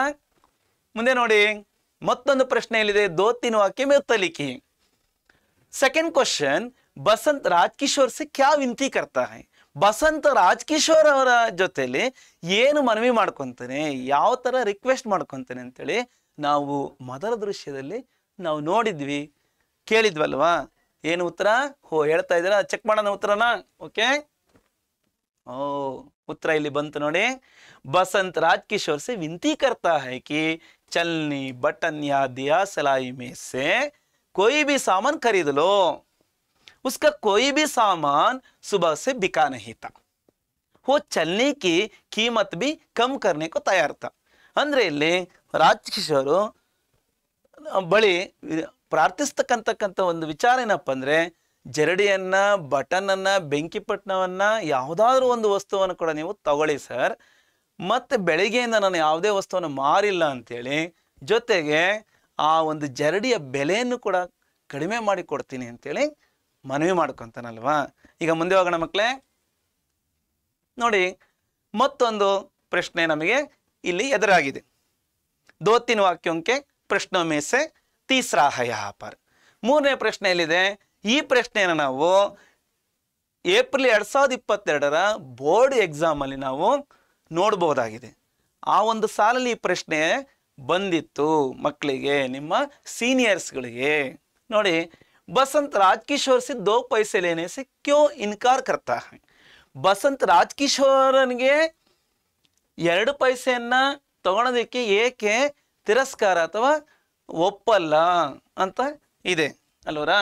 ಇದಕ್ಕೆ ಉತ್ತರವನ್ನು ನಾವು ನೋಡೋದಾದ್ರೆ ನೋಡಿ ಮಕ್ಕಳೇ, बसंत ने राजकिशोर से पैसा नहीं लिए क्योंकि बसंत ईमानदार लड़का था। बसंत ರಾಜ್ಕಿಶೋರ್ ಬಳಿ ಪೈಸೆಯನ್ನಂದ್ರೆ ಉಚಿತವಾಗಿ ಬಿಟ್ಟಿಯಾಗಿ ಫ್ರೀಯಾಗಿ ತಗೊಳೋದಕ್ಕೆ ಅವನು ಒಪ್ಪಲ್ಲ. ಯಾಕಪ್ಪ ಅಂದ್ರೆ ಬಸಂತ್ ಮೊದಲೇ ಒಬ್ಬ ಪ್ರಾಮಾಣಿಕ ಬಾಲಕ ಹುಡುಗ ಆಗಿದ್ದಾನೆ. ಓ ದಯಾಕಿ ಬೀಕ್ ನಹಿ ಲೇನಾ ಚಾತಾತ, ಅವನು ದಯೆಯ ಭಿಕ್ಷೆಯನ್ನು, ಕರುಣೆಯ ಭಿಕ್ಷೆಯನ್ನು ತಗೊಳೋದಕ್ಕೆ ಅವನು ಸಿದ್ಧ ಇರಲಿಲ್ಲ, ಬಯಸ್ತಾ ಇರಲಿಲ್ಲ. ಹೋ ಪರಿಶ್ರಮ ಕರ್ಕೆ ಜೀನಾ ಚಾತಾತ, ಆತ ಪರಿಶ್ರಮವನ್ನಂದ್ರೆ ಕಷ್ಟಪಟ್ಟು ದುಡಿಮೆಯನ್ನು ಮಾಡೋದಕ್ಕೆ ಅವನು ಬಯಸ್ತಾ ಇದ್ದ. ದಯಾಕಿ ಬೀಕ್ ನಹಿ ಲೇನಾ ಚಾತಾತ, ಪರಿಶ್ರಮ ಕರ್ಕೆ ಜೀನಾ ಚಾತಾತ. ಅರ್ಥ ಆಯ್ತಲ್ಲ? ಓಕೆ, ಮುಂದೆ ಹೋಗೋಣ. ಮತ್ತೊಂದು 4ನೇ ಪ್ರಶ್ನೆ ಇದೆ 2-3 ವಾಕ್ಯದಲ್ಲಿ. बसंत ने राजकिशोर को चलनी खरीदने के लिए किस तरह प्रेरित किया? ನೋಡಿ, ಮೊದಲ ದೃಶ್ಯದಲ್ಲಿ 2-3 ವಾಕ್ಯದ ಪ್ರಶ್ನೆಗಳು, 4 ಪ್ರಶ್ನೆಗಳನ್ನು ನಾವು ಇಲ್ಲಿ ನೋಡ್ತಾ ಬಂದ್ವಿ ಅಲ್ವಾ ಮಕ್ಕಳೇ? ಈಗ ನೋಡಿ, ಬಸಂತನು ರಾಜಕಿಶೋರನಿಗೆ ಆ ಜರಡಿಯನ್ನ ಖರೀದಿಸಲು ಯಾವ ರೀತಿ ಮೋಟಿವೇಟ್ ಮಾಡ್ದ, ಪ್ರೇರಣೆಯನ್ನ ಮಾಡ್ದ ಅಂತೇಳಿ ನಾವು ಉತ್ತರವನ್ನು ನೋಡೋದಾದ್ರೆ ಈ ರೀತಿಯಾಗಿ ನಾವು ಬರೀಬೇಕಾಗತ್ತೆ. ನೋಡಿ ಮಕ್ಕಳೇ, ಸಾಹಬ್ ಸಬೇರೆ ಸೆ ಅಬ್ ತಕ್ ಕುಚ್ ನಹಿ ಬಿಕಾ. ಸಾಹೇಬ್ರೆ, ಸರ್ ಬೆಳಿಗ್ಗೆಯಿಂದ ಏನು ಕೂಡ ಮಾರಿಲ್ಲ, ಸೇಲ್ ಆಗಿಲ್ಲ. ಆಪ್ಸೆ ಆಶಾ ಥಿ ಸಾಹಬ್ ಹೇಗ್ ತೋ ಲೇ ಲೀಜಿಯೇ, ತಮ್ಮ ಮೇಲೆ ಭರವಸೆ ಇದೆ ಸರ್, ಒಂದಾರು ತಗೊಳ್ಳಿ ಸರ್. ಈ ರೀತಿಯಾಗಿ ಬಸಂತ್ ರಾಜಕಿಶೋರ್ को चलनी खरीदने के लिए प्रेरित किया. ಈ ರೀತಿ ಬಸಂತನು ರಾಜಕಿಶೋರವರ ಬಳಿ ಮನವಿಯನ್ನ ಅಥವಾ ಪ್ರಾರ್ಥನೆ, ರಿಕ್ವೆಸ್ಟ್ ಅನ್ನ ಮಾಡ್ಕೊಂತಾನೆ. ಓಕೆ, ಮುಂದೆ ನೋಡೋಣ ಮಕ್ಕಳೇ. ಓಕೆ, ಈಗ ನಾವು ಮೊದಲ ದೃಶ್ಯಕ್ಕೆ ಸಂಬಂಧಪಟ್ಟಂತೆ ಕೆಲವಾರು ಪ್ರಶ್ನೆಗಳನ್ನು ನಾವು 1 ವಾಕ್ಯದ ಪ್ರಶ್ನೆಗಳ ಹಾಗೆ 2-3 ವಾಕ್ಯದ ಪ್ರಶ್ನೆಗಳನ್ನು ನಾವು ಉತ್ತರ ಸಹಿತ ಪ್ರಶ್ನೆಗಳನ್ನ ಚರ್ಚೆ ಮಾಡ್ತಾ ಬಂದ್ವಿ. ಈಗ ನಾವು 2ನೇ ದೃಶ್ಯಕ್ಕೆ ನಾವು ಹೋಗೋಣ. 2ನೇ ದೃಶ್ಯದಲ್ಲಿ ಸೆಕೆಂಡ್ ಸೀನಲ್ಲಿ ಏನೆಲ್ಲ ಒಂದು ದೃಶ್ಯಗಳನ್ನು ನಾವು ಈ ನಾಟಕದಲ್ಲಿ ನಾವು ನೋಡಬಹುದು ಮಕ್ಕಳೇ. ನೋಡೋಣ. ನೋಡಿ, ಬಸಂತನ ಚಿತ್ರ ಅಂದ್ಕೊಂತ ಇದ್ದೀರಲ್ವಾ? ನೋಡೋಣ, ಬಸಂತನ ಇಲ್ಲ ಮತ್ತೊಬ್ಬನ ಅಂತ ನೋಡೋಣ. ಓಕೆ, 2ನೇ ದೃಶ್ಯ ಹೇಗಿದೆ? स्टेज पर जरा सा परिवर्तन के साथ पहले जैसा दृश्य. ರಂಗಸಜ್ಜಿಕೆಯ ಮೇಲೆ ಆ ನಾಟಕದ ಮೊದಲನೇ ದೃಶ್ಯ ಹೇಗಿತ್ತೋ ಅದರಲ್ಲಿ ಸ್ವಲ್ಪ ಪರಿವರ್ತನೆ ಜೊತೆಯಲ್ಲಿ ಸ್ವಲ್ಪ ಬದಲಾವಣೆಯೊಂದಿಗೆ ಇಲ್ಲಿ ನಾವು ಮೊದಲನೇ ದೃಶ್ಯದಂತೆ ನಾವು 2ನೇ ಸೀನಲ್ಲೂ ಕೂಡ 2ನೇ ದೃಶ್ಯದಲ್ಲೂ ಕೂಡ ನಾವು ಕಾಣ್ತಾ ಇದ್ದೇವೆ ಮಕ್ಕಳೇ. ಏಕ್ ಓರ್ ಕಿಶನ್ಗಂಜ್ ಕೋ ಬೋರ್ಡ್. ಇಲ್ಲಿ ಏನಿದೆ, ಒಂದು ಕಡೆ ಕಿಶನ್ಗಂಜ್ ಅಂತಕ್ಕಂಥ ಹೆಸರಿನ ಒಂದು ಬೋರ್ಡ್ ಅನ್ನ ಹಾಕಿರೋದನ್ನ ನಾವು ಗಮನಿಸ್ತೀವಿ. ಜೊತೆಗೆ ಹಲ್ಕಾ ಶೋರ್ ಅಂದ್ರೆ ಗದ್ದಲ, ಗಲಾಟೆ ಬಹಳ ಕಡಿಮೆ ಇದೆ, ಕಡಿಮೆ ಗದ್ದಲ ಇದೆ, ಸೌಂಡ್ ಕಡಿಮೆ ಇದೆ. ಯಾವ ಸಮಯ ಇದು? ಸಂಧ್ಯಾ ಹೋಗೈ, ಸಂಜೆ ಆಗ್ತಾ ಇದೆ, ಈವ್ನಿಂಗ್ ಟೈಮಲ್ಲಿ ಈ ದೃಶ್ಯ ಇಲ್ಲಿ ಕಾಣ್ತಾ ಇದ್ವಿ ನಾವು. ಲೋಗ್ ಗರೋನ್ ಕಿ ಓರ್ ಲೌಟ್ ರಹೇ ಹೈ, ಜನಗಳೆಲ್ಲ ಮನೆಗೆ ವಾಪಸ್ ಆಗ್ತಾ ಇದ್ದಾರೆ. ಎಲ್ಲ ಬೆಳಿಗ್ಗೆಯಿಂದ ಸಂಜೆವರೆಗೂ ಸಂತೆಯಲ್ಲಿ ವಸ್ತುಗಳನ್ನು ಮಾರೋದು, ಕೊಳ್ತಕ್ಕಂಥ ಈ ಒಂದು ಪ್ರಕ್ರಿಯೆಯಲ್ಲಿ ಮರ್ಚೆಂಟ್ಸ್ ಇದ್ದರು, ಮತ್ತು ಗ್ರಾಹಕರಂದರೆ ಕಸ್ಟಮರ್ಸ್ ಕೂಡ ನಾವೆಲ್ಲ ನೋಡಿದ್ವಿ. ಉನ್ಹಿಕೆ ಬೀಚ್ ಮೇ, ಈ ಜನಗಳು ಹೋಗ್ತಾ ಇರ್ತಕ್ಕಂಥ ಒಂದು ದೃಶ್ಯದ ಜೊತೆಯಲ್ಲಿ ನಾವು ಇವರೆಲ್ಲರ ನಡುವೆಯಲ್ಲಿ ಏಕ್ ದುಬಲ ಪತಲ ಲಡ್ಕ ಜಲ್ದಿ ಜಲ್ದಿ ಆತ, ಒಬ್ಬ ತೆಳ್ಳಗೆ ಉದ್ದಕ್ಕಿರ್ತಕ್ಕಂಥ ಒಬ್ಬ ಹುಡುಗ ಬರ್ತಾ ಇದ್ದಾನೆ. ಅವನು ಹೇಗಿದ್ದಾನೆ?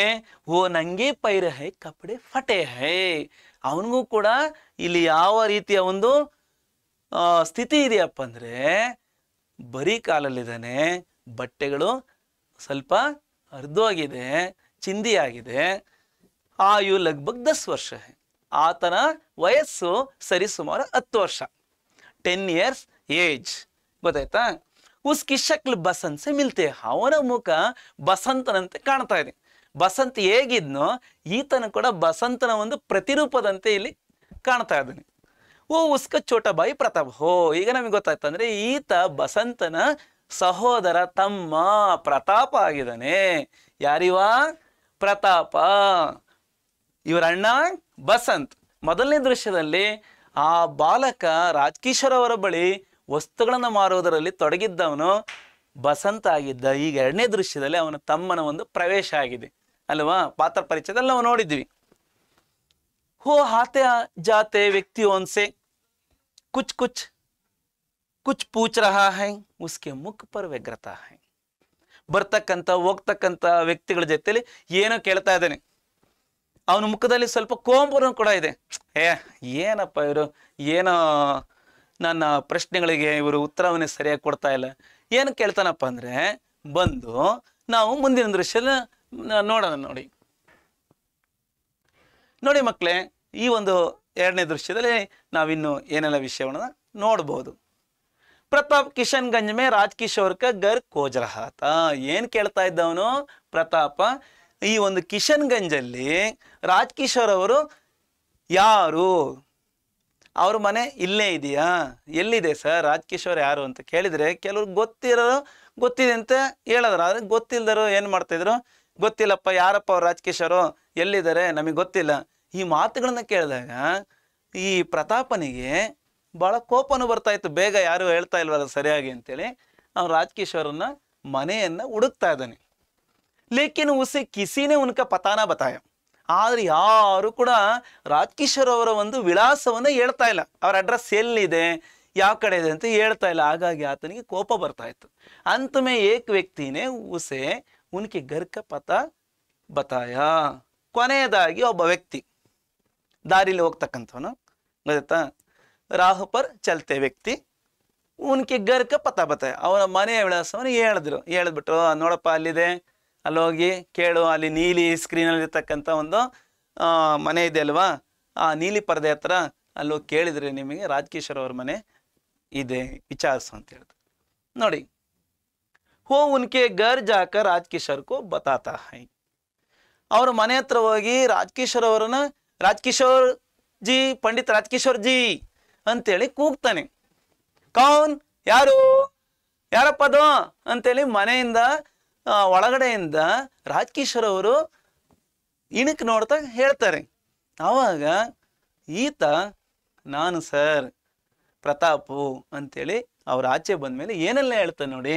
ಉಸ್ಕೆ ಬಡೆ ಬಾಯಿನೇ ಹಿ ಉಸ್ಕೆ 14.5 ಆನೆ ವಾಪಸ್ ದೇಕರ್ ಆನೆ ಕೋ ಕಹಾ ಹೈ, ಅಂದರೆ ನಮ್ಮ ಅಣ್ಣ ನಿಮಗೆ 14.25 ಆಣೆಯನ್ನ ವಾಪಸ್ ಕೊಟ್ಟು ಬಾ ಅಂತೇಳಿ ಕಳಿಸಿದಾನೆ.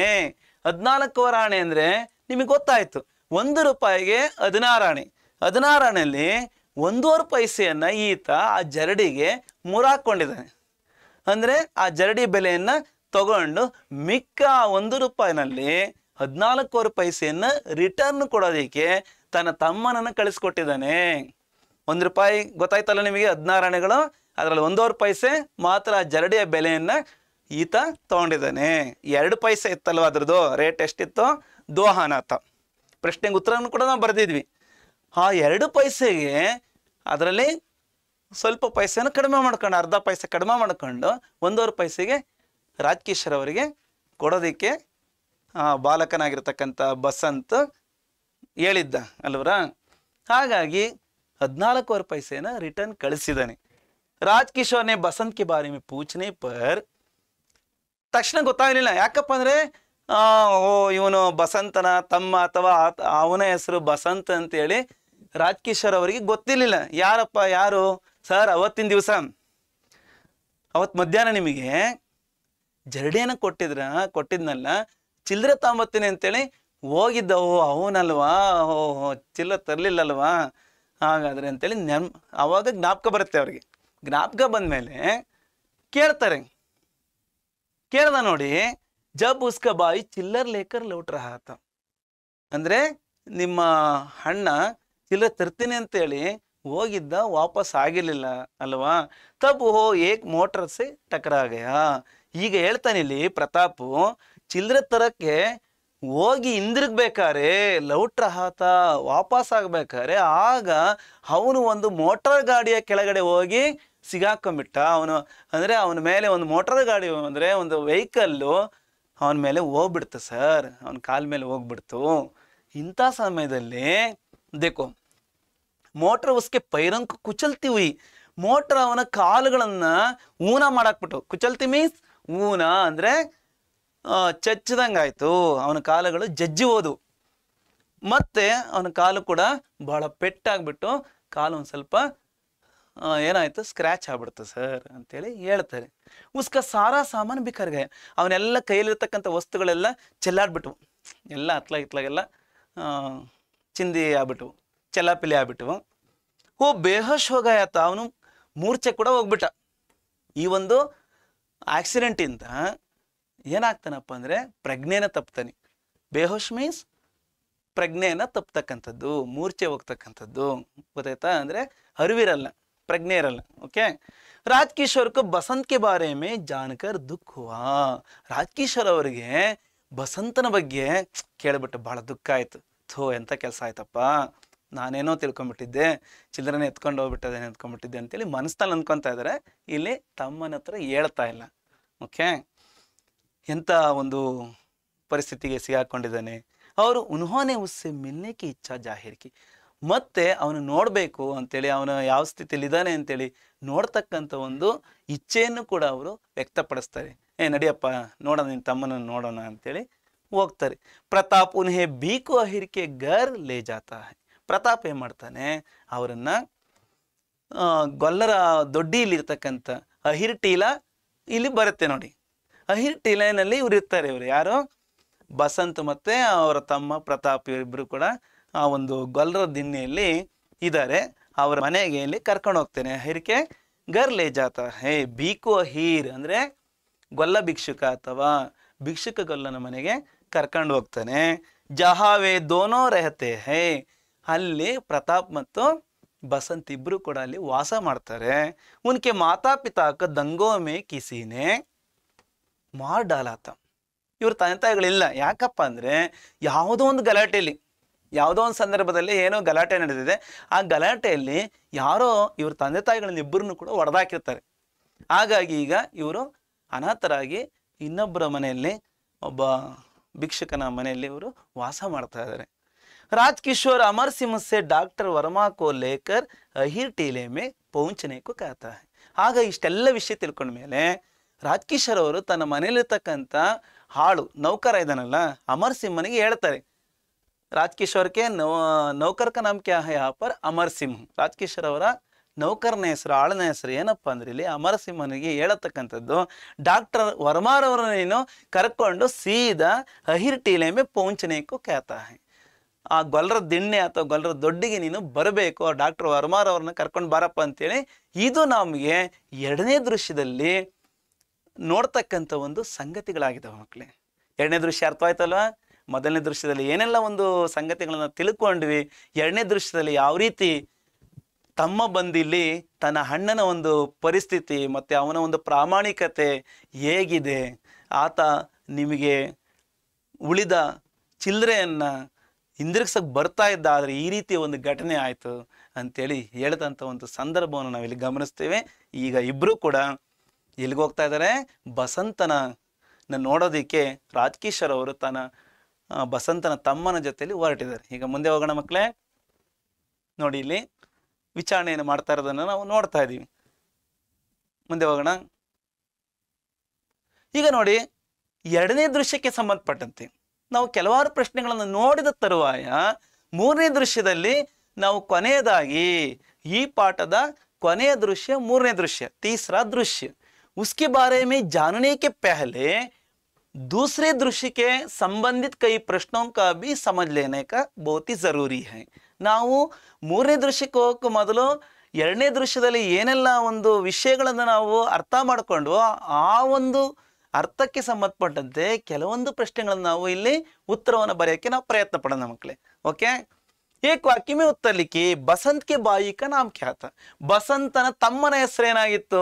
हो, बसंत के बाई का नाम प्रताप. बहुत अच्छा उत्तर है.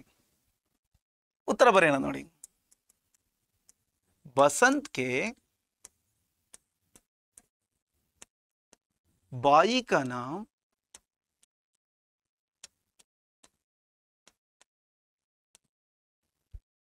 प्रताप था. यहाँ पर क्या प्रश्ना शब्द के बदले प्रताप लिखने से इसका उत्तर पूर्ण होता है. ಅಂದ್ರೆ ನಮಗಿಲ್ಲಿ ಬಸಂತನ ಸಹೋದರ ಪ್ರತಾಪ ಅಂತೇಳಿ ನಮಗೆ ಗೊತ್ತಾಯ್ತು. ಅಂದ್ರೆ ಒಂದು ಪದದಲ್ಲಿ ನಾವು ಉತ್ತರವನ್ನು ಬರೀಬಹುದು. ಮಿಕ್ಕ ಪದಗಳು ಪ್ರಶ್ನೆಯಲ್ಲಿ ನಮಗೆ ಸಿಗುತ್ತಲ್ವ ಮಕ್ಕಳೇ. ಮುಂದೆ ಹೋಗೋಣ. ನೋಡಿ ವಿದ್ಯಾರ್ಥಿಗಳೇ, ಈಗ ಮತ್ತೊಂದು ಪ್ರಶ್ನೆ ಇದೆ ಎರಡನೇ ದೃಶ್ಯಕ್ಕೆ ಸಂಬಂಧಪಟ್ಟಂತೆ. ಈ ಪ್ರಶ್ನೆಯನ್ನು ನಾವು ಬೋರ್ಡ್ ಎಕ್ಸಾಮ್ ಅಲ್ಲಿ 2020 ಜೂನ್ ತಿಂಗಳ ನಡೆದಿರ್ತಕ್ಕಂಥ ಈ ಒಂದು ಪರೀಕ್ಷೆಯಲ್ಲಿ ನಾವು ಅಂದ್ರೆ ಸಪ್ಲಿಮೆಂಟರಿ ಪರೀಕ್ಷೆಯಲ್ಲಿ ಈ ಪ್ರಶ್ನೆ ಬಂದಿತ್ತು.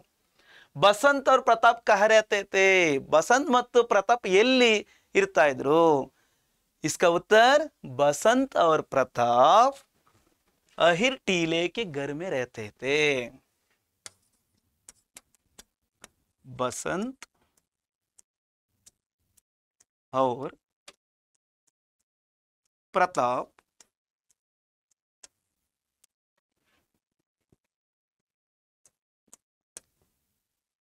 अहिर टीले के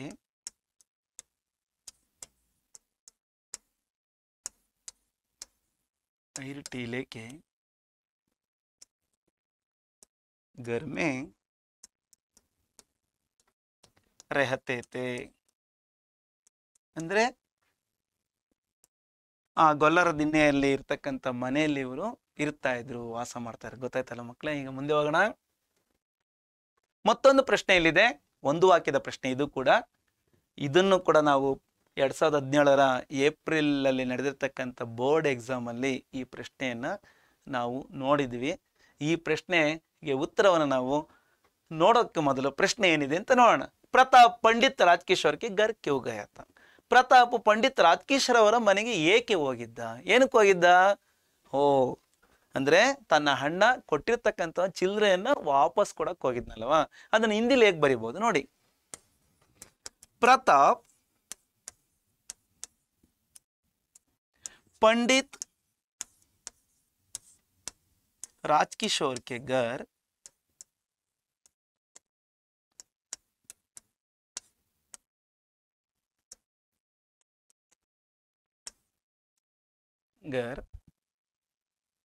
पैसे अथवा चिल्लर अल्वा बुना पैसे देने को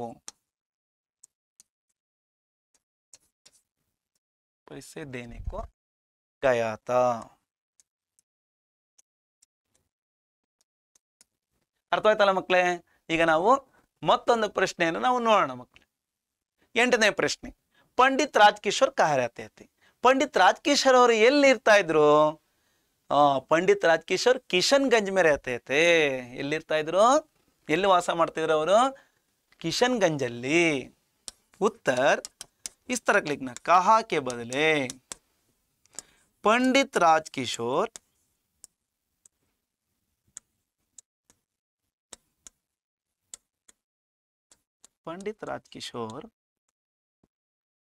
ಕಿಶನ್ಗಂಜ್ ಮೇ ಕಿಶನ್ಗಂಜ್ ಇದು ಒಂದು ಸ್ಥಳ ಅಲ್ವರ. ಕಿಶನ್ಗಂಜ್ ಮೇ रहते थे. ಪಾಠ ಎಲ್ಲರಿಗೂ ಚೆನ್ನಾಗಿ ಅರ್ಥವಾಗ್ತಾ ಇದೆ ಅಂತ ನಾನಾದರೂ ತಿಳಿತಾ ಇದ್ದೀನಿ ಮಕ್ಕಳೇ. ಚೆನ್ನಾಗಿ ಅರ್ಥವಾಗ್ತಾ ಇತ್ತಲ್ಲರ? Very good children. ಮುಂದೆ ಹೋಗೋಣ. 9ನೇ ಪ್ರಶ್ನೆ ಒಂದು ವಾಕ್ಯದ ಪ್ರಶ್ನೆಯಲ್ಲಿದೆ. ಮತ್ತೊಂದು 9ನೇ ಪ್ರಶ್ನೆ ಏನಿದೆ? ಬಸಂತ್ ಕೆ ಘರ್ ಪರ್ ಡಾಕ್ಟರ್ ಕೋ ಕೌನ್ ಲೇ ಆತಾ ಹೈ? ಬಸಂತನ ಮನೆಗೆ ಡಾಕ್ಟರ್ ಅನ್ನ ಕರ್ಕೊಂಡು ಯಾರು ಬರ್ತಾರೆ? ಯಾರು ಬರ್ತಾರೆ? ಓ, ಪಂಡಿತ್ ರಾಜ್ಕಿಶೋರ್ ಕೆ ನೌಕರ್ ಅಲ್ವಾ? ಪಂಡಿತ್ ರಾಜ್ಕಿಶೋರ್ ಅವರ ಮನೆಯ ಹಾಡು. ಉತ್ತರ್. बसंत के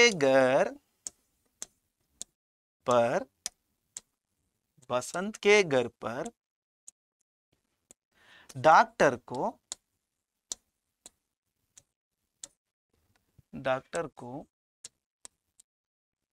पंडित राजकिशोर के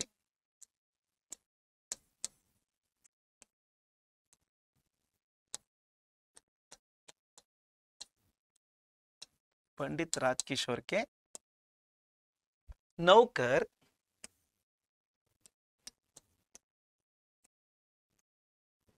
अमर सिंह. उसका नाम क्या था? अमर सिंह. ಅವನ ಹೆಸರೇನಾಗಿತ್ತು? ಅಮರ ಸಿಂಹ. ಗೊತ್ತಾಯ್ತಾ ಮಕ್ಕಳೇ? ಇದು ಜ್ಞಾಪಕ ಇರಲಿ ಮಕ್ಕಳೇ. ಓಕೆ, ಅಮರ ಸಿಂಹ लेकर आता है. ले आता है अथवा लेकर आता है, दोनों भी चलता है. ओके, समझ में आ गया? ಎಲ್ಲರಿಗೂ ಅರ್ಥ ಆಯ್ತಲ್ಲ ಮಕ್ಕಳೇ? ಮುಂದೆ ಹೋಗೋಣ. ನೋಡಿ, 5ನೇ ಪ್ರಶ್ನೆಯಲ್ಲಿ 2-3 ವಾಕ್ಯದ ಪ್ರಶ್ನೆಯಾಗಿ ನಾವಿಲ್ಲಿ ನೋಡ್ತಾ ಇದ್ದೀವಿ. Basant Rajkishore K pass Q ನಹಿ ಲೌಟಾ? ಏನಕ್ಕೆ ಬಸಂತ್ ರಾಜ್ಕಿಶೋರ್ ಅವರ ಬಳಿ ವಾಪಸ್ ಆಗಲಿಲ್ಲ, ಅಂದ್ರೆ ರಿಟರ್ನ್ ಆಗಲಿಲ್ಲ, ಚಿಲ್ಲರೆ ತಗೊಂಡು ಅವನು ಯಾಕೆ ಹಿಂದಿರುಗಲಿಲ್ಲ, ವಾಪಸ್ ಆಗಲಿಲ್ಲ? Basant Rajkishore K pass Q ನಹಿ ಲೌಟಾ. ಇದಕ್ಕೆ ನಾವು ಉತ್ತರವನ್ನ ಯಾವ ರೀತಿ ಬರಿಬಹುದು ನೋಡೋಣ. ಉತ್ತರ ಇಲ್ಲಿ ನೋಡಿ, ಉತ್ತರ ಇಲ್ಲಿ ಬಂದಿದೆ. हो नोट बनाने गया था मगर जब बुनाकर लौट रहा था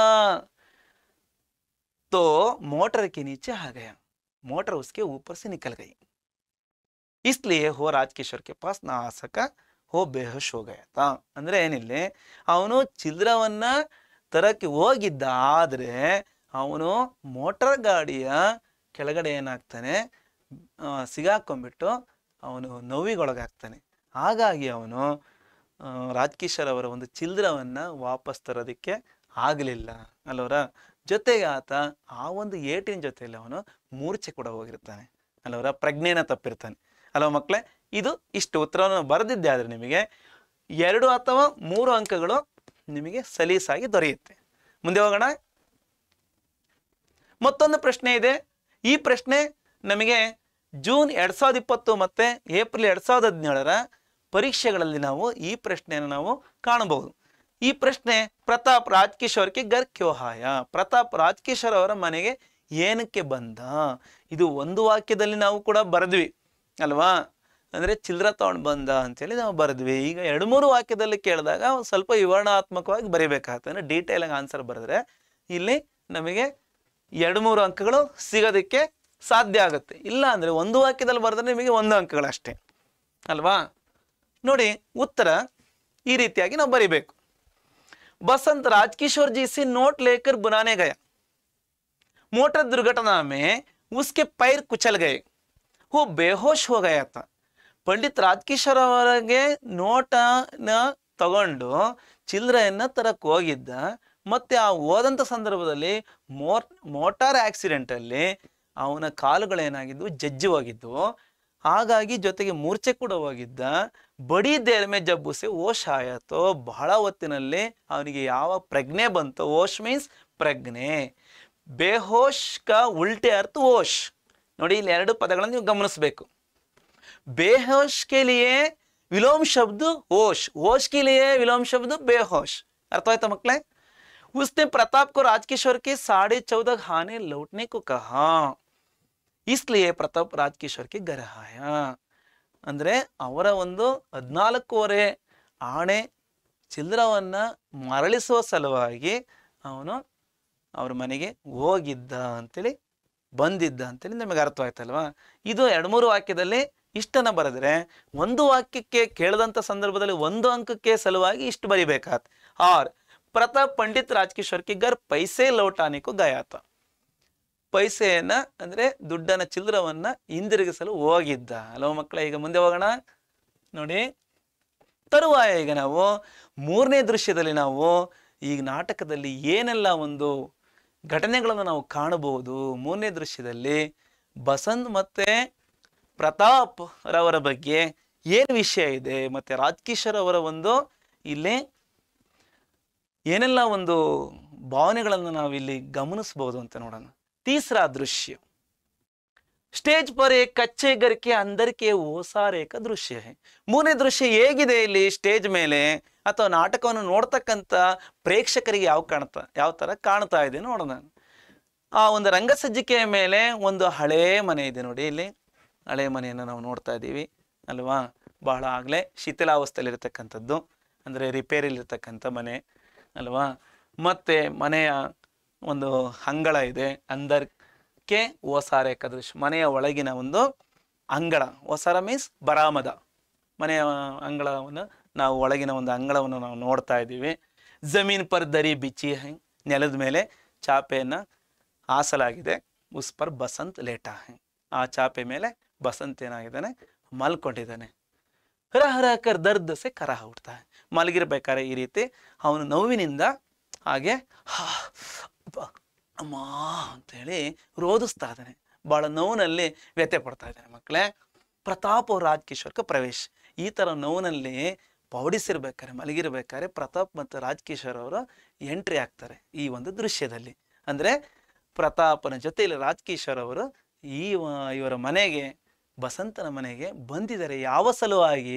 ಅವನ ಒಂದು ಈ ಒಂದು ಪರಿಸ್ಥಿತಿಯಲ್ಲಿ ಹೇಗಿದ್ದಾನೆ ಅಂತೇಳಿ ಅವನ ಕುಶಲವನ್ನು ಕ್ಷೇಮವನ್ನು ವಿಚಾರಿಸುವ ಸಲುವಾಗಿ ಬಂದಿದ್ದಾನಲ್ವಾ ರಾಜಕಿಶೋರ್ ಅವರು ಬಂದಿದ್ದಾರೆ ನೋಡಿ.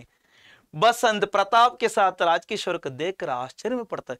ಏಕ್ದಮ್ ಸಡನ್ಲಿ ತಕ್ಷಣ ಏನಪ್ಪ ಇಷ್ಟು ದೊಡ್ಡ ಮನುಷ್ಯರು, ಪಂಡಿತ್ ರಾಜಕಿಶೋರ್ ಅವರು ಶ್ರೀಮಂತರು, ಒಳ್ಳೆ ವ್ಯಕ್ತಿಗಳು, ದೊಡ್ಡ ವ್ಯಕ್ತಿಗಳು ನಮ್ಮ ಮನೆಗೆ, ಬಡವರ ಮನೆಗೆ ಬರೋದು ಉಂಟೆ ಅಂತೇಳಿ ಆಶ್ಚರ್ಯ ಉಂಟಾಗಿದೆ. ಇವರು ನಮ್ಮಂಥವ್ರ ಮನೆಗೆ ಬರೋದ ಸಾಧ್ಯನ ಅಂತೇಳಿ ಆಶ್ಚರ್ಯ ನೋಡಿಬಿಟ್ಟು ಆಶ್ಚರ್ಯದಲ್ಲಿ ಅವನು ತೊಡಗ್ತಾನೆ. ಇತನೇ ಮೇ ಡಾಕ್ಟರ್ ಬಿ ವಾಹ ಪೋಚತೆ, ಯಾವಾಗ ಇವರಿಬ್ಬರು ಬರ್ತಾರ ಅವ್ರ ಹಿಂದೆನೇ ಡಾಕ್ಟರ್ ಕೂಡ ಬರ್ತಾರೆ ಇವರ ಮನೆಗೆ, ವೈದ್ಯರು ಕೂಡ ಆಗಮಿಸಿದ್ದಾರೆ. ಡಾಕ್ಟರ್ ಬಸಂತ್ ಕೆ ಪೈರೋನ್ ಕಿ ಜಾಂಚ್ ಕರ್ಕೆ कहते हैं कि ವೈದ್ಯರು ಅವನ ಕಾಲನ್ನು ನೋಡ್ತಾರೆ, ನೋಡಿಬಿಟ್ಟು ಪರಿಶೀಲಿಸ್ತಾರೆ, ಚೆಕ್ ಮಾಡ್ತಾರೆ.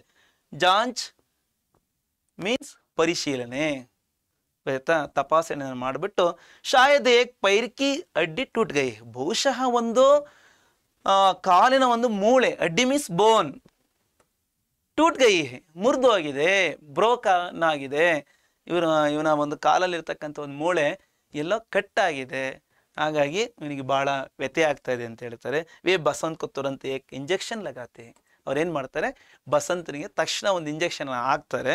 ಅವ್ರು ಆಂಬ್ಯುಲೆನ್ಸ್ಗೆ ದ್ವಾರ ಉಸೆ अस्पताल ಪਹੁಂಚಾತೆ ಮತ್ತು ಆಂಬುಲೆನ್ಸ್ ಮುಖಾಂತರ ಆಂಬುಲೆನ್ಸನ್ನು ಕೂಡ ಕರೆಸ್ತಾರೆ. ಆಂಬುಲೆನ್ಸನ್ನು ಕರೆಸ್ಬಿಟ್ಟು ಅವನನ್ನು ತಕ್ಷಣ ಹಾಸ್ಪಿಟ್ಲಿಗೆ ತಲುಪಿಸ್ತಾರೆ.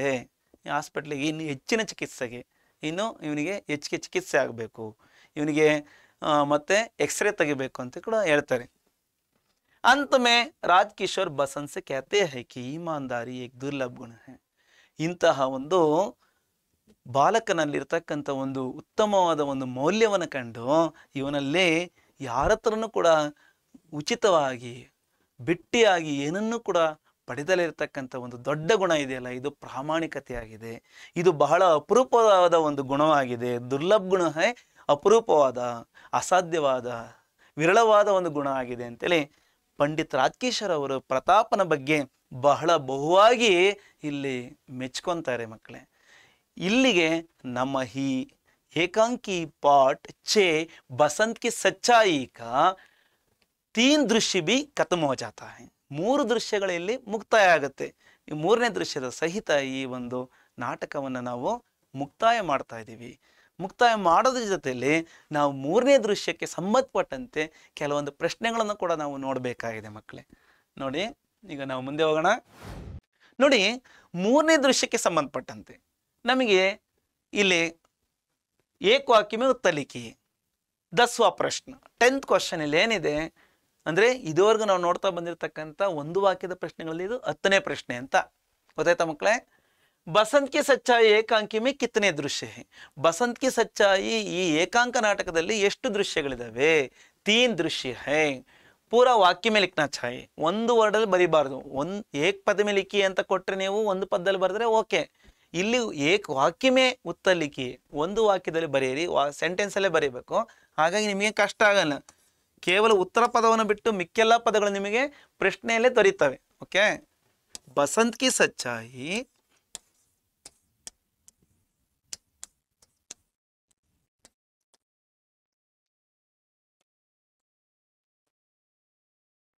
एकांकी में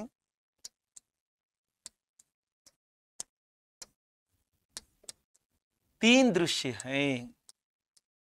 कितने दृश्य हैं? 3 दृश्य हैं.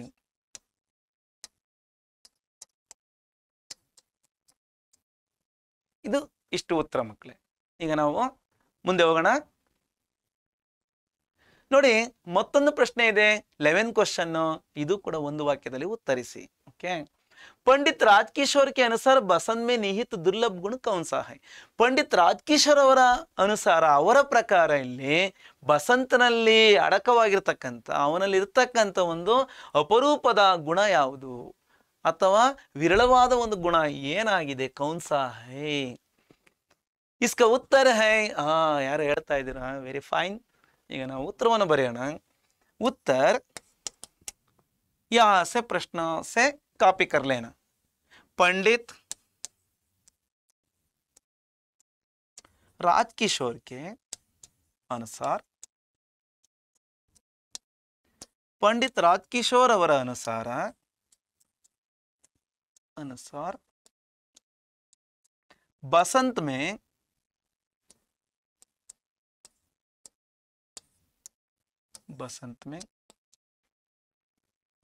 निहित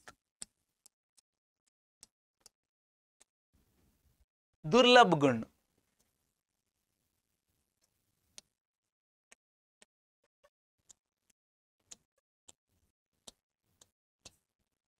ईमानदारी है.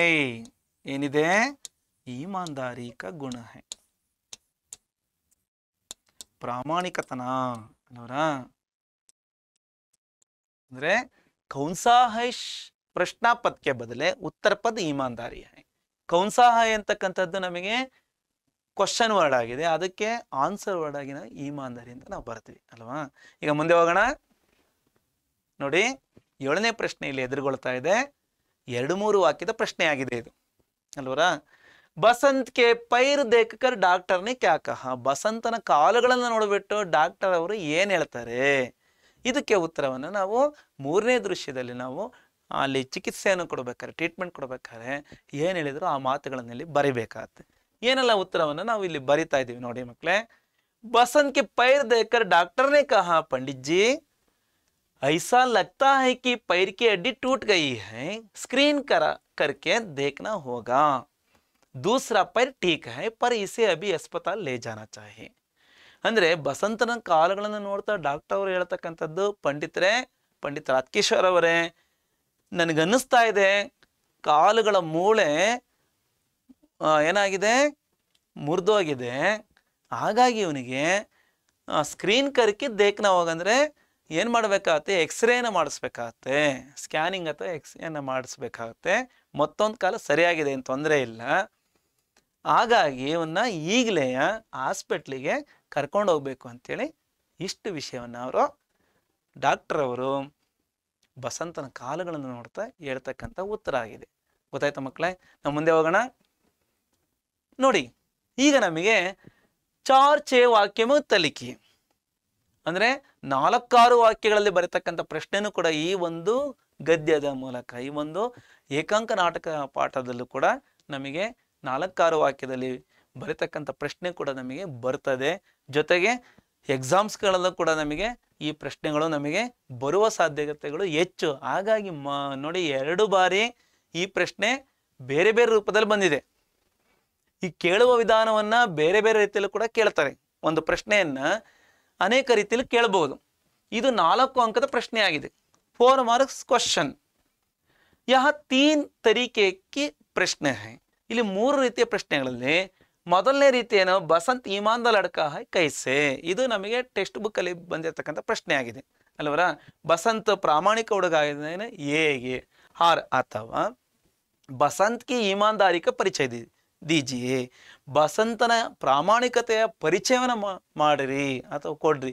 ಈ ಪ್ರಶ್ನೆ state level preparatory exam February 2022ನಲ್ಲಿ ಕೇಳಿರ್ತಕ್ಕಂಥ ಪ್ರಶ್ನೆ. 2022ರ ಫೆಬ್ರವರಿಯ ಒಂದು ಪ್ರಿಪರೇಟರಿ ಎಕ್ಸಾಮಲ್ಲಿ, ಸ್ಟೇಟ್ ಲೆವೆಲ್ ಪ್ರಿಪರೇಟರಿ ಎಕ್ಸಾಮಲ್ಲಿ ಕೇಳಿರ್ತಕ್ಕಂಥ ಪ್ರಶ್ನೆ ಈ ಥರ ಆಗಿತ್ತು. ಮತ್ತೊಂದು ಪ್ರಶ್ನೆ ಏಪ್ರಿಲ್ 2019ರಲ್ಲಿ ಕೇಳಿರೋ ರೀತಿಯಾಗಿದೆ ಬೋರ್ಡ್ ಎಕ್ಸಾಮಲ್ಲಿ. ಬಸಂತ್ ಕಿ ಉತ್ತಮ ಗುಣಾಂಕ ವರ್ಣನ್ ಕೀಜಿಯೇ. ಬಸಂತನ ಉತ್ತಮವಾದ ಗುಣಗಳನ್ನು, ಬೆಟರ್ ಏನು ಅವನಲ್ಲಿ ಬಿಹೇವಿಯರ್ ಇತ್ತು ಅಂತ ಗುಣಗಳನ್ನು ಬರೆಯಿರಿ ಅಂತೇಳಿ ಕೊಟ್ಟಿದ್ದಾರೆ. ಈ 3 ಪ್ರಶ್ನೆಗಳಿಗೆ ಒಂದೇ ರೀತಿ ಉತ್ತರವನ್ನು ಬರೀಬೇಕಾಗ್ತದೆ. ಕೇಳುವ ವಿಧಾನ ಬೇರೆ ಬೇರೆ ರೀತಿ ಇದ್ರೂ ಕೂಡ ಉತ್ತರ ನಾವು ನೋಡ್ಬೋದು. ನೋಡಿ ಮಕ್ಕಳೇ, ಈ ಥರ ನಾವು ಬರೀಬೇಕಾಗತ್ತೆ. ಬಸಂತ್ ಸ್ವಾಭಿಮಾನಿ ಅವ್ರ ಈಮಾನ್ದಾರ್ ಲಡ್ಕಾ ತಾ, ಓ ಮೆಹನತಿ ತಾ. ಬಸಂತ ಸ್ವಾಭಿಮಾನಿ ಮತ್ತೆ ಪ್ರಾಮಾಣಿಕ ಹುಡುಗ ಆಗಿದ್ದ, ಮತ್ತೆ ಅವನು ಪರಿಶ್ರಮಿ ಕೂಡ ಆಗಿದ್ದ, ಮೆಹನತೀತ. ಅಪ್ನಿ ಮೆಹನತ್ ಸೆ ಪೈಸೆ ಕಮಾನ ಚಾಹತಾ ತಾ. ತನ್ನ ಒಂದು ಪರಿಶ್ರಮದಿಂದ ಅವನು ಹಣವನ್ನು ಸಂಪಾದನೆ ಮಾಡಲು ಬಯಸ್ತಾ ಇದ್ದ. ಇಸ್ಲಿಯೇ ಆದ್ರಿಂದ ಅವನು ಪಂಡಿತ್ ರಾಜ್ಕಿಶೋರ್ ಸೆ ದಯಾ ಕಿ ಬೀಕ್ ಲೇನೆ ಸೆ ಇನ್ಕಾರ್ ಕಿಯಾ. ಹಾಗಾಗಿ ತನ್ನ ಒಂದು ಈ ಉದಾತ್ತ ಮೌಲ್ಯಗಳಿಂದ ರಾಜ್ಕಿಶೋರ್ ಅವರ ಬಳಿ ಸುಮ್ಮನೆ ಹಣವನ್ನು ಪಡೆಯಕ್ಕೆ ಅವನು ಏನು ಮಾಡ್ತಾ ಇದ್ದ, ಹಿಂದೇಟಾಗ್ತಾ ಇದ್ದ. ಜಬ್ ಓ ನೋಟ್ ಬುನಾನೆ ಗಯಾ ತಬ್ ಲೌಟ್ತೆ ಸಮಯ ಮೋಟರ್ ಕಿ ನೀಚೆ ಹಾಗಯಾ. ನೇ ಚಿಲ್ಲರೆ ತರಕ್ಕೆ ಹೋಗಿ ವಾಪಸ್ ಬರ್ಬೇಕಾದ್ರೆ ಒಂದು ಗಾಡಿ ಅವನಿಗೆ ಈತ ಸಿಗಾಕೊಂಡು ಏನಾಗ್ತಾನೆ, ಅಲ್ಲಿ ಪೆಟ್ಟು ತಿಂದು ಮೂರ್ಛೆ ಹೋಗ್ತಾನೆ. ಬುರಿ तरह से घायल होने पर भी वो अपने भाई प्रताप को पैसे लौटाने पंडित राजकिशोर के यहाँ भेजता है. ಯಾವಾಗ ಈ ಒಂದು ಸ್ಥಿತಿಗೊಳಗಾಗಿದ್ಮೇಲೆ ತನ್ನ ತಮ್ಮನನ್ನ ರಾಜ್ಕಿಶೋರ್ ಅವರ ಮನೆಗೆ ಅವರ ಚಿಲ್ಲರೆಯನ್ನ ವಾಪಸ್ ಕೊಡಪ್ಪ ಅಂತೇಳಿ ಕಳಿಸ್ತಾನೆ. ಇದು ಇಷ್ಟು ವಿಷಯವನ್ನು ಬರೆದಿದ್ದೆ ಅಂದರೆ ಈ ಪ್ರಶ್ನೆಗೆ ಉತ್ತರ ಪೂರ್ತಿ ಆಗುತ್ತೆ. ಜೊತೆಗೆ 4 ಅಂಕಗಳು ಕೂಡ ನಿಮಗೆ ಕಂಪ್ಲೀಟ್ ಆಗಿ ಸಿಗುತ್ತೆ. ಅರ್ಥವಾಯ್ತಲ್ಲ ಮಕ್ಕಳೇ? ಮುಂದೆ ಹೋಗುವ. ಮತ್ತೊಂದು ಪ್ರಶ್ನೆ ಇಲ್ಲಿದೆ, 4-6 ವಾಕ್ಯದಲ್ಲಿ ಬರತಕ್ಕಂಥ ಪ್ರಶ್ನೆ ಇದು ಕೂಡ ಆಗಿದೆ. ಇಲ್ಲಿ ಏನಿದೆ ಪ್ರಶ್ನೆಯಲ್ಲಿ, ಇಲ್ಲಿ ಪ್ರಶ್ನೆ 3 ರೀತಿಯಲ್ಲಿ ನಾವು ಗಮನಿಸ್ತಾ ಇದೀವಿ. ಒಂದೇ ಉತ್ತರವನ್ನ ಬಯಸ್ತಕ್ಕಂಥ ಪ್ರಶ್ನೆಗಳಾಗಿದೆ ಇವು. ರಾಜ್ಕಿಶೋರ್ಗೆ ಮಾನವೀಯ ವ್ಯವಹಾರಕ್ಕೆ ಪರಿಚಯ ದೀಜಿ. ಇದು ನಾವು ಟೆಕ್ಸ್ಟ್ ಬುಕ್ ಅಲ್ಲಿ ನಾವು ನೋಡ್ತಾ ಇದೀವಿ ಈ ಪ್ರಶ್ನೆಯನ್ನು. ರಾಜ್ಕಿಶೋರ್ ಅವರ ಮಾನವೀಯ ವ್ಯವಹಾರಗಳನ್ನು ಪರಿಚಯವನ್ನು ಮಾಡ್ರಿ. ಅಥವಾ ಹಾರ್ पंडित राजकिशोर मानवता के साकार मूर्ति थे कैसे बताई. पंडित राजकिशोर ಅವರು ಮಾನವೀಯತೆಯ ಒಂದು ಸಾಕಾರ ಮೂರ್ತಿಗಳಾಗಿದ್ರು, ಹೇಗೆ ಹೇಳ್ರಿ ಅಂದರೆ ಬರೆಯಿರಿ ಅಂತ. ಈ ಕ್ವಶನ್ನು ಯಾವಾಗ ಕೇಳಲ್ಪಟ್ಟಿತ್ತು ಅಂದರೆ state level preparatory exam February 2022ರಲ್ಲಿ ಈ ಪ್ರಶ್ನೆಯನ್ನು ಕೇಳಲಾಗಿತ್ತು. ಮತ್ತೊಂದು ಪ್ರಶ್ನೆ ಇದೆ ಇಲ್ಲಿ, ಈ ಮೇಲೆ ಕಂಡಿರತಕ್ಕಂಥ 2 ಪ್ರಶ್ನೆಗಳಿಗೆ ಸರಿಸಮಾನವಾದ ಪ್ರಶ್ನೆ, ಅದೇ ಅರ್ಥದಲ್ಲಿ ಬರ್ತಕ್ಕಂಥದ್ದು. ಏಪ್ರಿಲ್ 2022ರಲ್ಲಿ ಈ ಪ್ರಶ್ನೆಯನ್ನು ನಾವು ನೋಡ್ಬೋದು ಬೋರ್ಡ್ ಎಕ್ಸಾಮಲ್ಲಿ. KCB पंडित राजकिशोर की परोपकारिता ಅನುಸರಣೀಯ ಹೈ. ಪಂಡಿತ್ ರಾಜ್ಕಿಶೋರ್ ಅವರ ಒಂದು ಪರೋಪಕಾರಿಕತೆ ಅಂದರೆ ಪರೋಪಕಾರದ ಒಂದು ಗುಣ ಅನುಸರಣೀಯವಾಗಿದೆ. ಸ್ಪಷ್ಟ ಕೀಜೆ, ಸ್ಪಷ್ಟಪಡಿಸಿರಿ. ಇದಕ್ಕೆ ಉತ್ತರವನ್ನು ನಾವು 4-6 ವಾಕ್ಯದಲ್ಲಿ ಹೇಗೆ ಬರೀಬಹುದು, ಈ ರೀತಿಯಾಗಿ ನಾವು ಬರೆದರೆ ನಮಗೆ ಅಂಕಗಳು ಪಡೆಯೋದಕ್ಕೆ ಅನುಕೂಲ ಆಗುತ್ತೆ. ಪಂಡಿತ್ ರಾಜ್ಕಿಶೋರ್ ಮಜ್ದೂರ್ ಅಂಕೆ ನೇತಾತೆ. ಪಂಡಿತ್ ರಾಜ್ಕಿಶೋರ್ ಅವರು ಕಾರ್ಮಿಕರ ಮುಖಂಡರಾಗಿದ್ದರು. ಉನ್ಕಿ ಗರೀಬೋಂಕಿ ಪ್ರತಿ ದಯಾತಿ, ಅವರಿಗೆ ಬಡವರ ಸಲುವಾಗಿ ಕರುಣೆ ಇತ್ತು.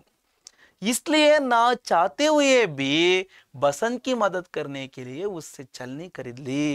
ಅವರಿಗೆ ಬೇಕಾಗಿರಲಿಲ್ಲ, ಬಸಂತನ ಬಳಿ ಇರತಕ್ಕಂಥ ಯಾವುದೇ ವಸ್ತು ಅವರಿಗೆ ಬೇಡವಾಗಿತ್ತು. ಆದರೂ ಕೂಡ ಅವನಿಗೆ ಸಹಾಯ ಮಾಡಬೇಕು, ನಾನು ಹೆಲ್ಪ್ ಮಾಡಬೇಕು ಅಂತೇಳಿ ಏನು ಮಾಡ್ತಾರಪ್ಪ ಅಂದರೆ ಅವನಿಂದ ಆ ಒಂದು ಚಲನೆ ಅಂದರೆ ಜರಡಿಯನ್ನು ಕೊಂಡ್ಕೊಳ್ತಾರೆ ಅಲ್ವಾ.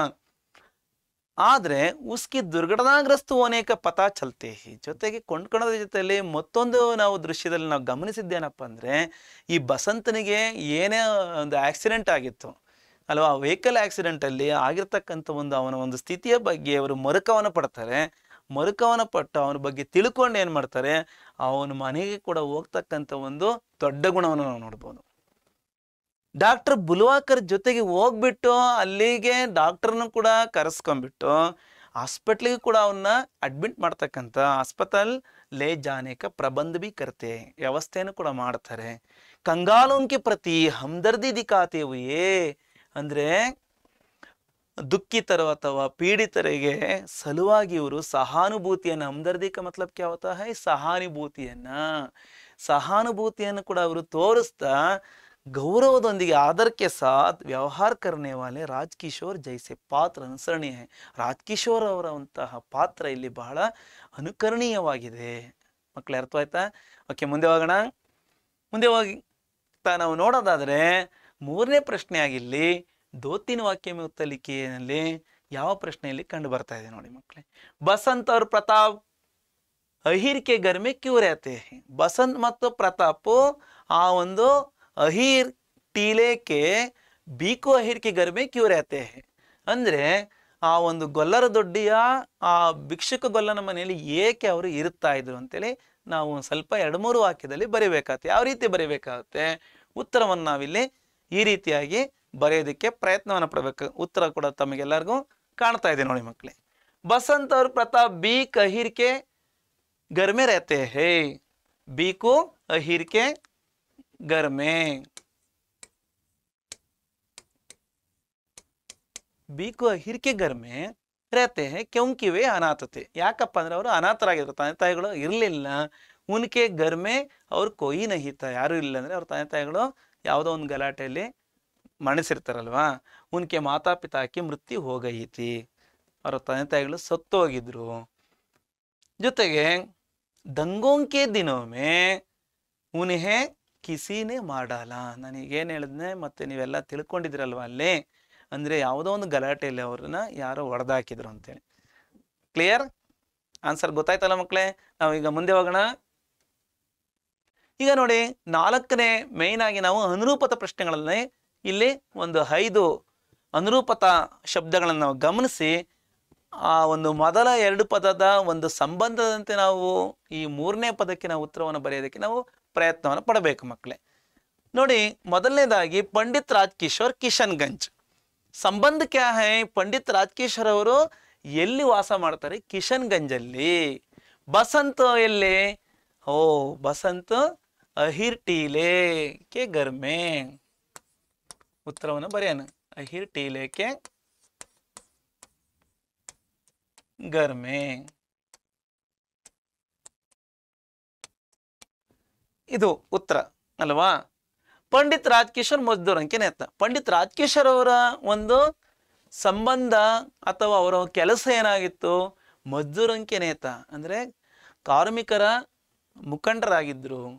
ಬಸಂತ್ ಏಕ್ ಶರಣಾರ್ಥಿ ಲಡ್ಕ, ಒಬ್ಬ ವಿಧೇಯ ಬಾಲಕ. ಏಕ್ ಶರಣಾರ್ಥಿ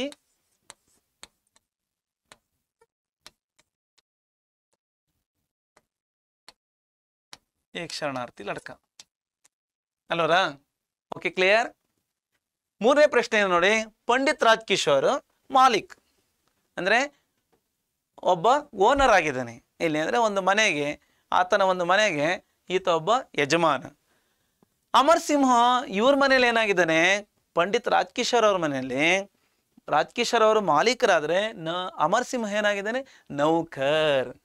ನೌಕರ ಅಲ್ವರ? ನಾನು ಇಲ್ಲಿ ಬರಿತೀನಿ ನೋಡಿ, ಅಂದ್ರೆ ಕೆಲಸಗಾರ ಅಂತೇಳಿ ಅಲ್ವಾ? ಮುಂದೆ ನೋಡೋಣ. ಪ್ರತಾಪ್ ಚೋಟಾಬಾಯಿ ಕಿಸ್ಕೆ ಲಿಯೆ? ಬಸಂತ್ ಕೆ ಲಿಯೆ. ಪ್ರತಾಪ್ ಇಲ್ಲಿ ತಮ್ಮ ಅಥವಾ ಸಹೋದರ, ಯಾರಿಗೆ? ಬಸಂತನಿಗೆ. ವರ್ಮಾರ್ ಅವರು ಏನು ಇಲ್ಲಿ ನಾವು ಈ ಒಂದು ನಾಟಕದಲ್ಲಿ ವರ್ಮಾರ್ ಅವ್ರ ಬಗ್ಗೆ ನಾವೇನ್ ತಿಳ್ಕೊಂಡ್ವಿ? ಓ, ಡಾಕ್ಟರ್ ಅಂದ್ರೆ ಪ್ರತಾಪನ ಪರಿಚಯ ನಮಗೆ ಪಾತ್ರ ಪರಿಚಯದಲ್ಲಿ ಚೋಟಾಬಾಯಿ ಅಂತ ಗೊತ್ತಾಯ್ತು. ಬಸಂತನ ಸಹೋದರ ಅಂತೇಳಿ ಬಸಂತ್ ಕ ಛೋಟಾಬಾಯಿ ಅಂತ ಗೊತ್ತಾಯ್ತು. ವರಮಾರ ಬಗ್ಗೆ ನಾವು ಉತ್ತರವನ್ನು ಬರೆಯೋದಾದ್ರೆ ಏನಪ್ಪ ಅಂದ್ರೆ ಡಾಕ್ಟರ್ ಅಂತ ಬರೀಬೇಕಾಗತ್ತೆ ಅಲ್ವರಾ. ಡಾಕ್ಟರ್. ಈಗ ನೋಡಿ 5ನೇ ಪ್ರಶ್ನೆಯಲ್ಲಿ ನಮಗೆ ಒಂದು ಲೇಖನ ಚಿಹ್ನೆ ಕಾಣ್ತಾ ಇದೆ ಅಲ್ವಾ. ಈ ಲೇಖನ ಚಿಹ್ನೆಗೆ ಏನಂತ ಕರಿಬಹುದು ನಾವು ಅಂದ್ರೆ ಪ್ರಶ್ನೆಗಳ ಕೊನೆಯಲ್ಲಿ ಬರ್ತಕ್ಕಂಥ ಒಂದು ಚಿಹ್ನೆ ಅಲ್ವಾ ಇದು. ಅಂದ್ರೆ ಪ್ರಶ್ನಾರ್ಥಕ ಚಿಹ್ನೆ, ಕ್ವಶನ್ ಮಾರ್ಕ್. ಅಂದ್ರೆ ಇಲ್ಲಿ ನಾವು ಇಲ್ಲಿ ಬರ್ದಿದೀವಿ, ಅದಕ್ಕೆ ಪೂರಕವಾಗಿರ್ತಕ್ಕಂಥ ಪದವನ್ನು ಬರೆದಿದ್ದೀವಿ, ಪ್ರಶ್ನಾರ್ಥಕ ಚಿಹ್ನೆ ಅಂತೇಳಿ ನಾವು ಬರ್ದಿದ್ದೀವಿ ಅಲ್ವಾ ಮಕ್ಕಳೇ. ಪ್ರಶ್ನಾರ್ಥಕ ಚಿಹ್ನೆ. ನಂತರದ ಚಿಹ್ನೆ ಯಾವುದಿದೆ ಇಲ್ಲಿ? ಓ, ಈ ತರದ ಚಿಹ್ನೆ ನಮಗೆ ಏನಂತ ತಿಳಿಸುತ್ತೆ, ಏನೋ ಒಂದು ವಿಷಯವನ್ನು ಸಂಗತಿಯನ್ನು ನಾವು ಕುತೂಹಲ ಭರಿತವಾಗಿ ಆಶ್ಚರ್ಯಪೂರ್ಣವಾಗಿ ಕೇಳಿದ್ರೆ ಗಮನಿಸಿದ್ರೆ ನಮಗೆ ಈ ರೀತಿಯ ಒಂದು ಚಿಹ್ನೆಯನ್ನು ಆ ವಾಕ್ಯದಲ್ಲಿ ನಾವು ಬಳಸ್ತೀವಿ. ಯಾವುದೋ ಒಂದು ಆಶ್ಚರ್ಯಪೂರ್ಣವಾಗಿರ್ತಕ್ಕಂಥ ಒಂದು ಮಾತನ್ನಾಡಿದಾಗ ಬರ್ತಕ್ಕಂಥ ಒಂದು ಚಿಹ್ನೆ ಇದು. ಇದನ್ನ ವಿಸ್ಮಯಾದಿ ಬೋಧಕ ಅಂತೇಳಿ ನಾವು ಹಿಂದಿಲಿ ಕರಿಬಹುದು. ಕನ್ನಡದಲ್ಲಿ ಆಶ್ಚರ್ಯ ಸೂಚಕ ಚಿಹ್ನೆ ಅಂತ ನಾವು ಕರೆದ್ರೆ ಹಿಂದಿ ಮೇ ವಿಸ್ಮಯಾದಿ ಬೋಧಕ್.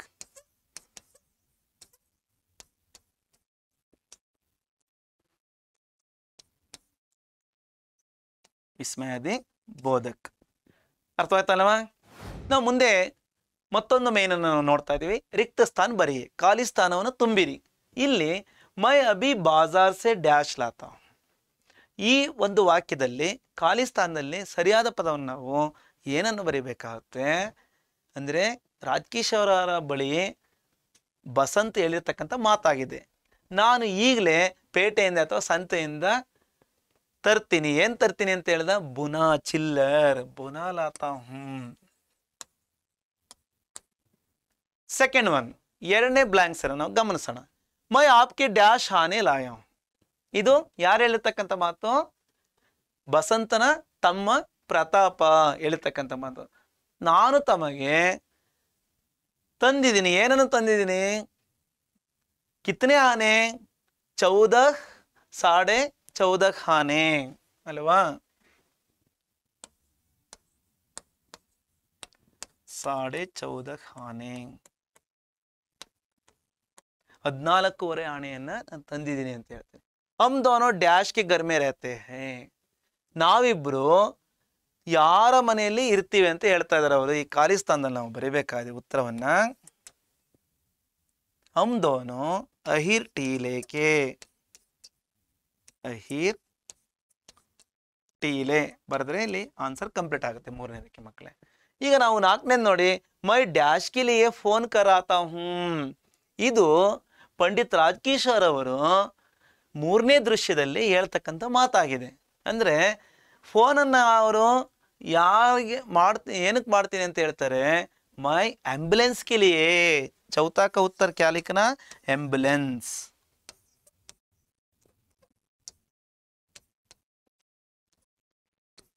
ಇದು ಬ್ಲಾಂಕ್ಸ್ ಅಲ್ಲಿ ನಾವು ಮೈ ಆಂಬ್ಯುಲೆನ್ಸ್ಗೆ ಲಿಯೇ ಫೋನ್ ಕರಾತಾ ಹೂಂ, ನಾನು ಆಂಬ್ಯುಲೆನ್ಸ್ಗೋಸ್ಕರ ನಾನು ಫೋನ್ ಮಾಡಿ ಬರ್ತೀನಿ ಅಂತೇಳಿ ಹೇಳ್ತಕ್ಕಂಥ ಮಾತಾಗಿದೆ. ಏನಕ್ಕೆ ಆಂಬ್ಯುಲೆನ್ಸ್ಗೆ ಫೋನ್ ಮಾಡೋದು? ಪ್ರತಾಪನ ಅಣ್ಣನಾಗಿರ್ತಕ್ಕಂಥ ಬಸಂತನನ್ನ ಹಾಸ್ಪಿಟ್ಲಿಗೆ ಹೆಚ್ಚಿನ ಚಿಕಿತ್ಸೆಗೆ ಕರ್ಕೊಂಡು ಹೋಗ್ಬೇಕಾಗಿದೆ, ಹಾಗಾಗಿ ಅಲ್ವಾ.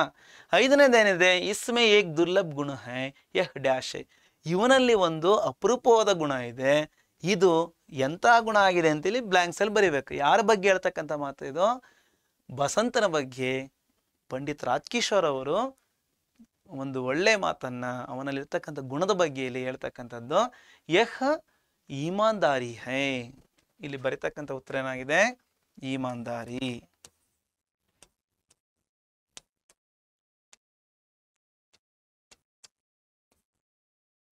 ಅರ್ಥವಾಯ್ತಲ್ಲ ಮಕ್ಕಳೇ? ಓಕೆ, ಚೆನ್ನಾಗಿ ಕೇಳ್ತಾ ಇದ್ದೀರಲ್ವಾ? ನಾವೀಗ ಮುಂದೆ ಹೋಗೋಣ. 6ನೇ ಮೇನ್ ಆಗಿ ನಾವು ಕನ್ನಡ ಮೇ ಅನುವಾದ ಕೀಜಿಯೆ. ಕನ್ನಡದಲ್ಲಿ ಅನುವಾದ ಮಾಡ್ತಕ್ಕಂಥದ್ದು. ಕೆಲವು ವಾಕ್ಯಗಳು ನಾವು ಪಾಠದಲ್ಲೇ ಓದಿ ಅರ್ಥ ಮಾಡ್ಕೊಂಡಿದ್ದೀವಿ. ಅರ್ಥ ಮಾಡ್ಕೊಂಡಿರ್ತಕ್ಕಂಥ ಆ ವಾಕ್ಯಗಳು ಬಂದಂಥ ಸಂದರ್ಭದಲ್ಲಿ ನಾವು ಕನ್ನಡ ಭಾಷೆಗೆ ನಾವು ಯಾವ ರೀತಿ ಅನುವಾದ ಮಾಡಬೇಕು. ಮೊದಲನೇದಾಗಿ ಉಸ್ಕಿ ಆಯು ಲಗ್ಭಗ್ 12 ವರ್ಷ ಕಿ ಹೈ. ಇದು ನಾವು ಕನ್ನಡದಲ್ಲಿ ಹೇಗೆ ಬರೀಬಹುದು? ಈ ತರ ಬರೆಯೋಣ. ಉಸ್ಕಿ ಆಯು ಮೀನ್ಸ್ ಒಂದೊಂದೇ ಪದವನ್ನು ಅನುವಾದ ಮಾಡಿ. ಅವನ, ಉಸ್ಕಿ ಮೀನ್ಸ್ ಅವನ, ಆಯು ವಯಸ್ಸು, ಅವನ ವಯಸ್ಸು ಲಗ್ಭಗ್ ಸರಿಸುಮಾರು, ಲಗ್ಭಗ್ ಸರಿಸುಮಾರು 12 12 12 ಅಂತ ನಂಬರಲ್ಲೂ ಕೂಡ ಬರಿಬಹುದು. ಸರಿಸುಮಾರು 12 ವರ್ಷವಾಗಿದೆ. 12 ವರ್ಷ ಕಿ ಹೈ. ಇಷ್ಟು ಬರೆದ್ರೆ ನಿಮಗೆ ಅನುವಾದದಲ್ಲಿ 1 ಅಂಕಗಳು ನಿಮಗೆ ದೊರೆಯುತ್ತೆ. ಮುಂದೆ ನೋಡಿ, ಎರಡನೇ ಸೆಂಟೆನ್ಸ್ ಏನಪ್ಪ ಅಂದ್ರೆ ಸಬೇರೆ ಸೆ ಅಬ್ ತಕ್ ಕುಚ್ ನಹಿ ಬಿಕಾ. ಇದನ್ನು ಕನ್ನಡದಲ್ಲಿ ಬರೆಯೋದಾದ್ರೆ ಯಾವ ರೀತಿ? ಯಾರು ಹೇಳಿದ್ರಲ್ವಾ, ವೆರಿ ಗುಡ್, ಚೆನ್ನಾಗಿ ತಿಳ್ಕೊಂಡಿದ್ದೀರ ಮಕ್ಕಳೇ. ನೋಡಿ, ಸಬೇರೆ ಸೆ ಬೆಳಗಿನಿಂದ, ಬೆಳಗಿನಿಂದ, ಅಬ್ ತಕ್ ಇದುವರೆಗೂ, ಬೆಳಗಿನಿಂದ ಇದುವರೆಗೂ, ಕುಚ್ ನಹಿ ಬಿಕಾ ಏನೂ ಮಾರಿಲ್ಲ, ಕುಚ್ ನಹಿ ಏನು, ಕುಚ್ ಏನು, ನಹಿ ಬಿಕಾ ಮಾರಿಲ್ಲ, ಏನು ಕೂಡ ಮಾರಾಟ ಮಾಡಿಲ್ಲ ಸರ್ ಬೆಳಿಗ್ಗೆಯಿಂದ ಅಂತೇಳಿ ಈ ಮಾತನ್ನ ಪಂಡಿತ್ ರಾಜ್ಕಿಶೋರ್ ಅವರ ಬಳಿ ಯಾರು ಹೇಳ್ತಾರೆ? ಬಸಂತ್ ಹೇಳ್ತಕ್ಕಂಥ ಮಾತಾಗಿದೆ. ಒಂದು ಸಣ್ಣ ವಾಕ್ಯ ಇಲ್ಲಿದೆ ನೋಡಿ, ಇದನ್ನು ಬಹಳ ಆರಾಮಾಗಿ ನೀವು ಅನುವಾದ ಮಾಡೋದಕ್ಕೆ ಪ್ರಯತ್ನವನ್ನ ಪಡಬಹುದು. ಮೈ ಬೀಕ್ ನಹಿ ಲೂಂಗಾ, ಇದು ಕೂಡ ಬಸಂತನ ಮಾತಾಗಿದೆ ಮೊದಲನೇ ದೃಶ್ಯದಲ್ಲಿ ಅಲ್ವಾ. ಉತ್ತರವನ್ನ ಈ ತರ ನಾವು ಬರೆಯೋಣ. ಮೈ ನಾನು, ನಾನು ಬೀಕ್ ನಹಿ ಲೂಂಗಾ ಭಿಕ್ಷೆಯನ್ನ, ನಾನು ಭಿಕ್ಷೆಯನ್ನು ನಹಿ ಲೂಂಗಾ ತೆಗೆದುಕೊಳ್ಳುವುದಿಲ್ಲ, ನಾನು ಭಿಕ್ಷೆಯನ್ನು ತಗೊಳ್ಳಲ್ಲ ಅಂತೇಳಿ, ತೆಗೆದುಕೊಳ್ಳುವುದಿಲ್ಲ.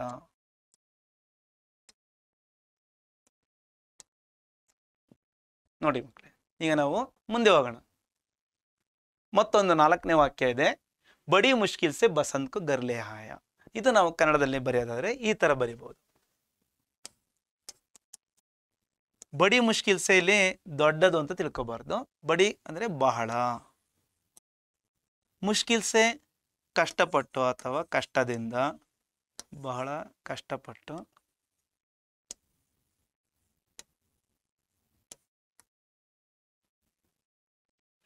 ಬಸಂತನನ್ನು, ಬಸಂತ್ಕೋ ಬಸಂತನನ್ನು ಅಂತಲೇ ಬರೆಯೋಣ.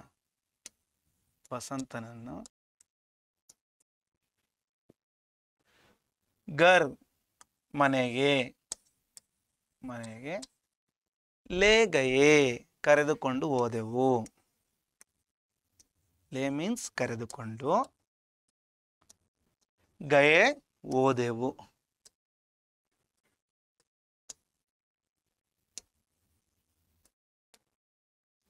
ಈ ಮಾತನ್ನ ಪ್ರತಾಪ ತನ್ನ ಅಣ್ಣನ ಬಗ್ಗೆ ರಾಜ್ಕಿಶೋರ್ ಅವ್ರ ಬಳಿ ಹೇಳ್ತಕ್ಕಂಥ ಒಂದು ಮಾತು ಅಲ್ವರಾ. ಈ ಸೆಂಟೆನ್ಸ್ ನಾವು ಅನುವಾದ ನೋಡಿದ್ವಿ. ಈಗ ನಾವು 5ನೇದು ಮತ್ತೊಂದು ಕನ್ನಡ ಅನುವಾದ ಇದೆ ನೋಡಿ. ಬಸಂತ್ ಓಟ್ ಬೀಂಚ್ಕರ್ ಹಾವು ಕಿಂಚ್ತಾ. ಇದನ್ನು ನಾವು ಕನ್ನಡದಲ್ಲಿ ಹೇಗೆ ಬರೀಬಹುದು? ಈ ತರ ಬರೀಬೇಕಾಗತ್ತೆ ನಾವು ಉತ್ತರವನ್ನ.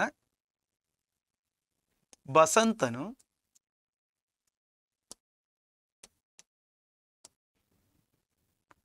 ಓಟ್ ಬೀಂಚ್ಕರ್ ತುಟಿಯನ್ನು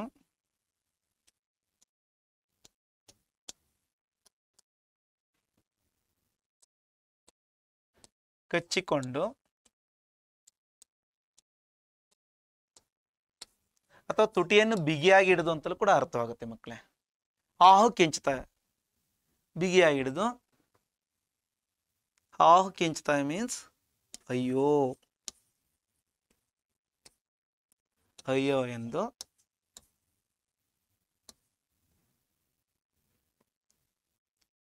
ಕೂಗುತ್ತಾನೆ ಅಥವಾ ರೋಧಿಸುತ್ತಾನೆ.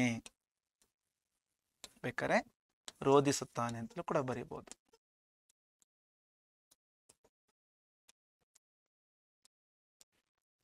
ಅರ್ಥ ಆಯ್ತಾ ಮಕ್ಕಳೇ? ಈಗ ನಾವು ಮುಂದೆ ಹೋಗೋಣ ನೋಡಿ. 6ನೇದು ಮತ್ತೊಂದು ಅನುವಾದ ಇದೆ. ಯಹ್ ಗರೀಬ್ ಹೈ ಪರ್ ಇಸ್ಮೆ ಏಕ್ ದುರ್ಲಭ ಗುಣ ಹೈ. ಇದನ್ನ ನಾವು ಕನ್ನಡದಲ್ಲಿ ಬರೆಯೋದಾದ್ರೆ ನೀವೆಲ್ಲ ಹೇಳ್ತಾ ಇದ್ದೀರಾ, ವೆರಿ ಗುಡ್ ಚಿಲ್ಡ್ರನ್. ಯಹ್ ಗರೀಬ್ ಹೈ, ಇವನು ಯಹ್ ಮೀನ್ಸ್ ಇವನು ಬಡವನಾಗಿದ್ದಾನೆ, ಗರೀಬ್ ಹೈ ಇವನು ಬಡವ. ಆದರೆ ಪರ್ ಮೀನ್ಸ್ ಆದರೆ, ಇಸ್ಮೆ ಇವನಲ್ಲಿ,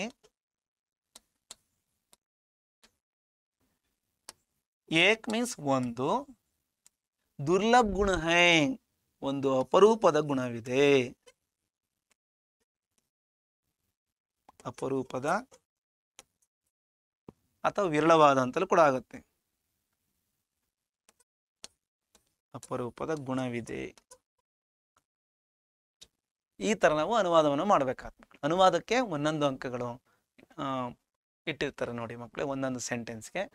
ನಾವೀಗ ಪಾಠದ ಕೊನೆಯ ಭಾಗದಲ್ಲಿ ನಾವು ಅಂತಿಮವಾಗಿ ಈ ಪಾಠದ ಒಂದು ಆಶಯ ಏನು ನಾವು ಸಮಾಪ್ತಿಯಲ್ಲಿ ನಾವು ತಿಳ್ಕೊತಾ ಇದ್ದೀವಿ ನೋಡಿ ಮಕ್ಕಳೇ. यहाँ तक सुने गए बहुत ही अंशों को समझकर अंतिम इस तरह समझ सकते हैं कि इस पाठ के बारे में, ಈ ಪಾಠದ ಬಗ್ಗೆ ನಾವು ಕೊನೆಯದಾಗಿ ಈ ತರ ನಾವು ಅರ್ಥ ಮಾಡ್ಕೋಬೇಕಾಗಿದೆ. ಪಾಠದ ಆಶಯದಲ್ಲಿ ನಾವು ಕೆಲವೊಂದು ವಾಕ್ಯಗಳಿಂದ ನಮಗೆ ಅರ್ಥವಾಗ್ತಕ್ಕಂಥ ವಿಚಾರ ಏನಪ್ಪ ಅಂದರೆ, ವಿಷ್ಣು ಪ್ರಭಾಕರ್ ಮಾನವ ಮನಕ್ಕೆ ಪಾರಕಿ ಲೇಖಕ. ಈ ಪಾಠದ ಲೇಖಕರಾಗಿರ್ತಕ್ಕಂಥ ವಿಷ್ಣು ಪ್ರಭಾಕರ್ ಅವರು ಮಾನವ ಮನಸ್ಸಿನ ಪರೀಕ್ಷಕ ಲೇಖಕರಾಗಿದ್ದಾರೆ. ಮನುಷ್ಯನ ಮನಸ್ಸನ್ನ ಪರೀಕ್ಷಿಸ್ತಕ್ಕಂಥ, ಮನುಷ್ಯನ ಒಂದು ಮನೋಧರ್ಮವನ್ನ ಚೆಕ್ ಮಾಡ್ತಕ್ಕಂಥ ಒಬ್ಬರು ಲೇಖಕರಾಗಿದ್ದಾರೆ. ಈ ಏಕಾಂಕಿ ಮೇ ಉನ್ಹೋನೆ ಸ್ವಾಭಿಮಾನ್ ಪರದುಕ್ಕು ಕಾತರತಾ, ಸ್ವಾಭಿಮಾನ್ ಪರದುಕ್ಕು ಕಾತರತಾ ಜೈಸಿ ಮಾನವೀಯ ಭಾವನಾओं का ಸುಂದರ ಚಿತ್ರಣ ಕಿಯಾ ಹೈ. ಈ ಒಂದು ನಾಟಕದಲ್ಲಿ, ಏಕಾಂಕ ನಾಟಕದಲ್ಲಿ ಇವರು ಸ್ವಾಭಿಮಾನದ ಗುಣಗಳನ್ನು, ಪರವರಿಗೆ ಅಥವಾ ಮತ್ತೊಬ್ಬರಿಗೆ ದುಃಖದಲ್ಲಿ ಭಾಗಿಯಾಗ್ತಕ್ಕಂಥ ಮಾನವೀಯ ಭಾವನೆಗಳ ಒಂದು ಸುಂದರವಾದ ಒಂದು ಚಿತ್ರಣವನ್ನು ನಾವು ಇದುವರೆಗೂ ನಾವು ನೋಡ್ತಾ ಬಂದ್ವಿ. ಗರೀಬ್ ಹೋಕರ್ ಬಿ ಸ್ವಾಭಿಮಾನಿ और परिश्रम की कमाई से जीने वाले बसंत और प्रताप एक और हैं. ಅಂದರೆ ಬಡವರಾಗಿದ್ರೂ ಕೂಡ ಇಲ್ಲಿ ಸ್ವಾಭಿಮಾನವನ್ನ ಬಿಡದಲೇ ಇರತಕ್ಕಂಥದ್ದು ಮತ್ತೆ ಪರಿಶ್ರಮದ ಮೂಲಕ ಸಂಪಾದನೆಯನ್ನು ಮಾಡಿ ಬದುಕ್ತಕ್ಕಂಥ ಬಸಂತ್ ಇರಬಹುದು, ಅವನ ಸಹೋದರನಾಗಿರ್ತಕ್ಕಂಥ ಪ್ರತಾಪ್ ಇರಬಹುದು ಒಂದು ಕಡೆ ಇದ್ರೆ, ದೂಸರಿ ಓರ್ ಮತ್ತೊಂದು ಕಡೆ ಏನಪ್ಪಾ ಅಂದ್ರೆ ಕಂಗಾಲೋಂಕೆ ಪ್ರತಿ ಅಂದ್ರೆ ನಿರ್ಗತಿಕರ ಸಲುವಾಗಿ ಅಥವಾ ದೀನ ದುಃಖಿತರ ಸಲುವಾಗಿ ಹಮ್ದರ್ದಿ ದಿಕ್ಕಾತೆ ಹುಯೇ ಸಹಾನುಭೂತಿಯನ್ನ, ಹಮ್ದರ್ದಿ ಮೀನ್ಸ್ ಸಹಾನುಭೂತಿ,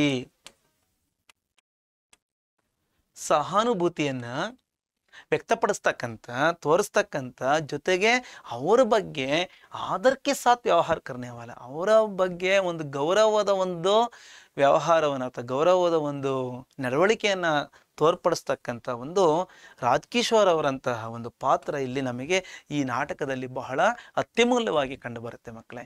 ಚೆನ್ನಾಗಿ ಅರ್ಥ ಆಯ್ತಲ್ಲ ಮಕ್ಕಳೇ? ನೋಡಿ, ಇಬ್ಬರು ಅಣ್ಣ ತಮ್ಮಂದಿರಿದರಲ್ಲೇ ಬಸಂತ ಮತ್ತೆ ಬಸಂತನ ಸಹೋದರ ಪ್ರತಾಪ, ಇವರಿರುವರ ಒಂದು ಪ್ರಾಮಾಣಿಕತೆ ಗುಣ, ಬಡವರಾಗಿದ್ರೂ ಕೂಡ ಅವರಲ್ಲಿರ್ತಕ್ಕಂಥ ಒಂದು ಬಹುದೊಡ್ಡ ಗುಣವನ್ನು ನಾವಿಲ್ಲಿ ಪಂಡಿತ ರಾಜ್ಕಿಶೋರ್ ಅವರು ಯಾವ ರೀತಿ ಒಂದು ಸಹಾನುಭೂತಿ ಬಡವರ ಬಗ್ಗೆ, ಇಂಥವ್ರ ಬಗ್ಗೆನೂ ಕೂಡ ಅಂತ ಶ್ರೀಮಂತರಾಗಿರ್ತಕ್ಕಂಥ ರಾಜ್ಕಿಶೋರ್ ಅವರು ಯಾವ ರೀತಿ ಒಂದು ಕಾಳಜಿಯನ್ನು ವಹಿಸ್ತಾರೆ, ಎಲ್ಲ ಚಿತ್ರಣವನ್ನು ಈ ಏಕಾಂಕ ನಾಟಕದ ಲೇಖಕರಾಗಿರ್ತಕ್ಕಂಥ ವಿಷ್ಣು ಪ್ರಭಾಕರ್ ಅವರು ಎಷ್ಟು ಸೊಗಸಾಗಿ ಒಂದು ಸಂಭಾಷಣೆ ಮುಖಾಂತರ ಅಂದರೆ ಮಾತುಗಳ ಮೂಲಕ ಇಲ್ಲಿ ನಾಟಕವನ್ನು ರಚನೆ ಮಾಡಿ ರಂಗಸಜ್ಜಿಕೆಯಲ್ಲಿ ಅಭಿನಯಿಸ್ಬೋದು ಅಂತೇಳಿ ತೋರ್ಪಡಿಸಿದ್ದಾರೆ ಮಕ್ಕಳೇ. ಇಂತಿಷ್ಟು ವಿಷಯನ ನಾವು ತಿಳ್ಕೊಂಡ ಮೇಲೆ ನಾವು ಪಾಠದ ಕೊನೆಯ ಭಾಗದಲ್ಲಿ ನಾವು ಈಗ ಎಲ್ಲ ವಿಷಯವನ್ನು ತಿಳ್ಕೊಂಡಿದ್ದೀವಿ. ಮತ್ತೆ ಮತ್ತೆ ನೀವು ಓದಬೇಕು, ಓದ್ತಾ ಅಭ್ಯಾಸ ಮಾಡಿ. ನಮ್ಮ SSLC ಅಟ್ ಪರೀಕ್ಷೆ ಯೂಟ್ಯೂಬ್ ಚಾನಲನ್ನು ನೋಡ್ತಾ ಇರಿ.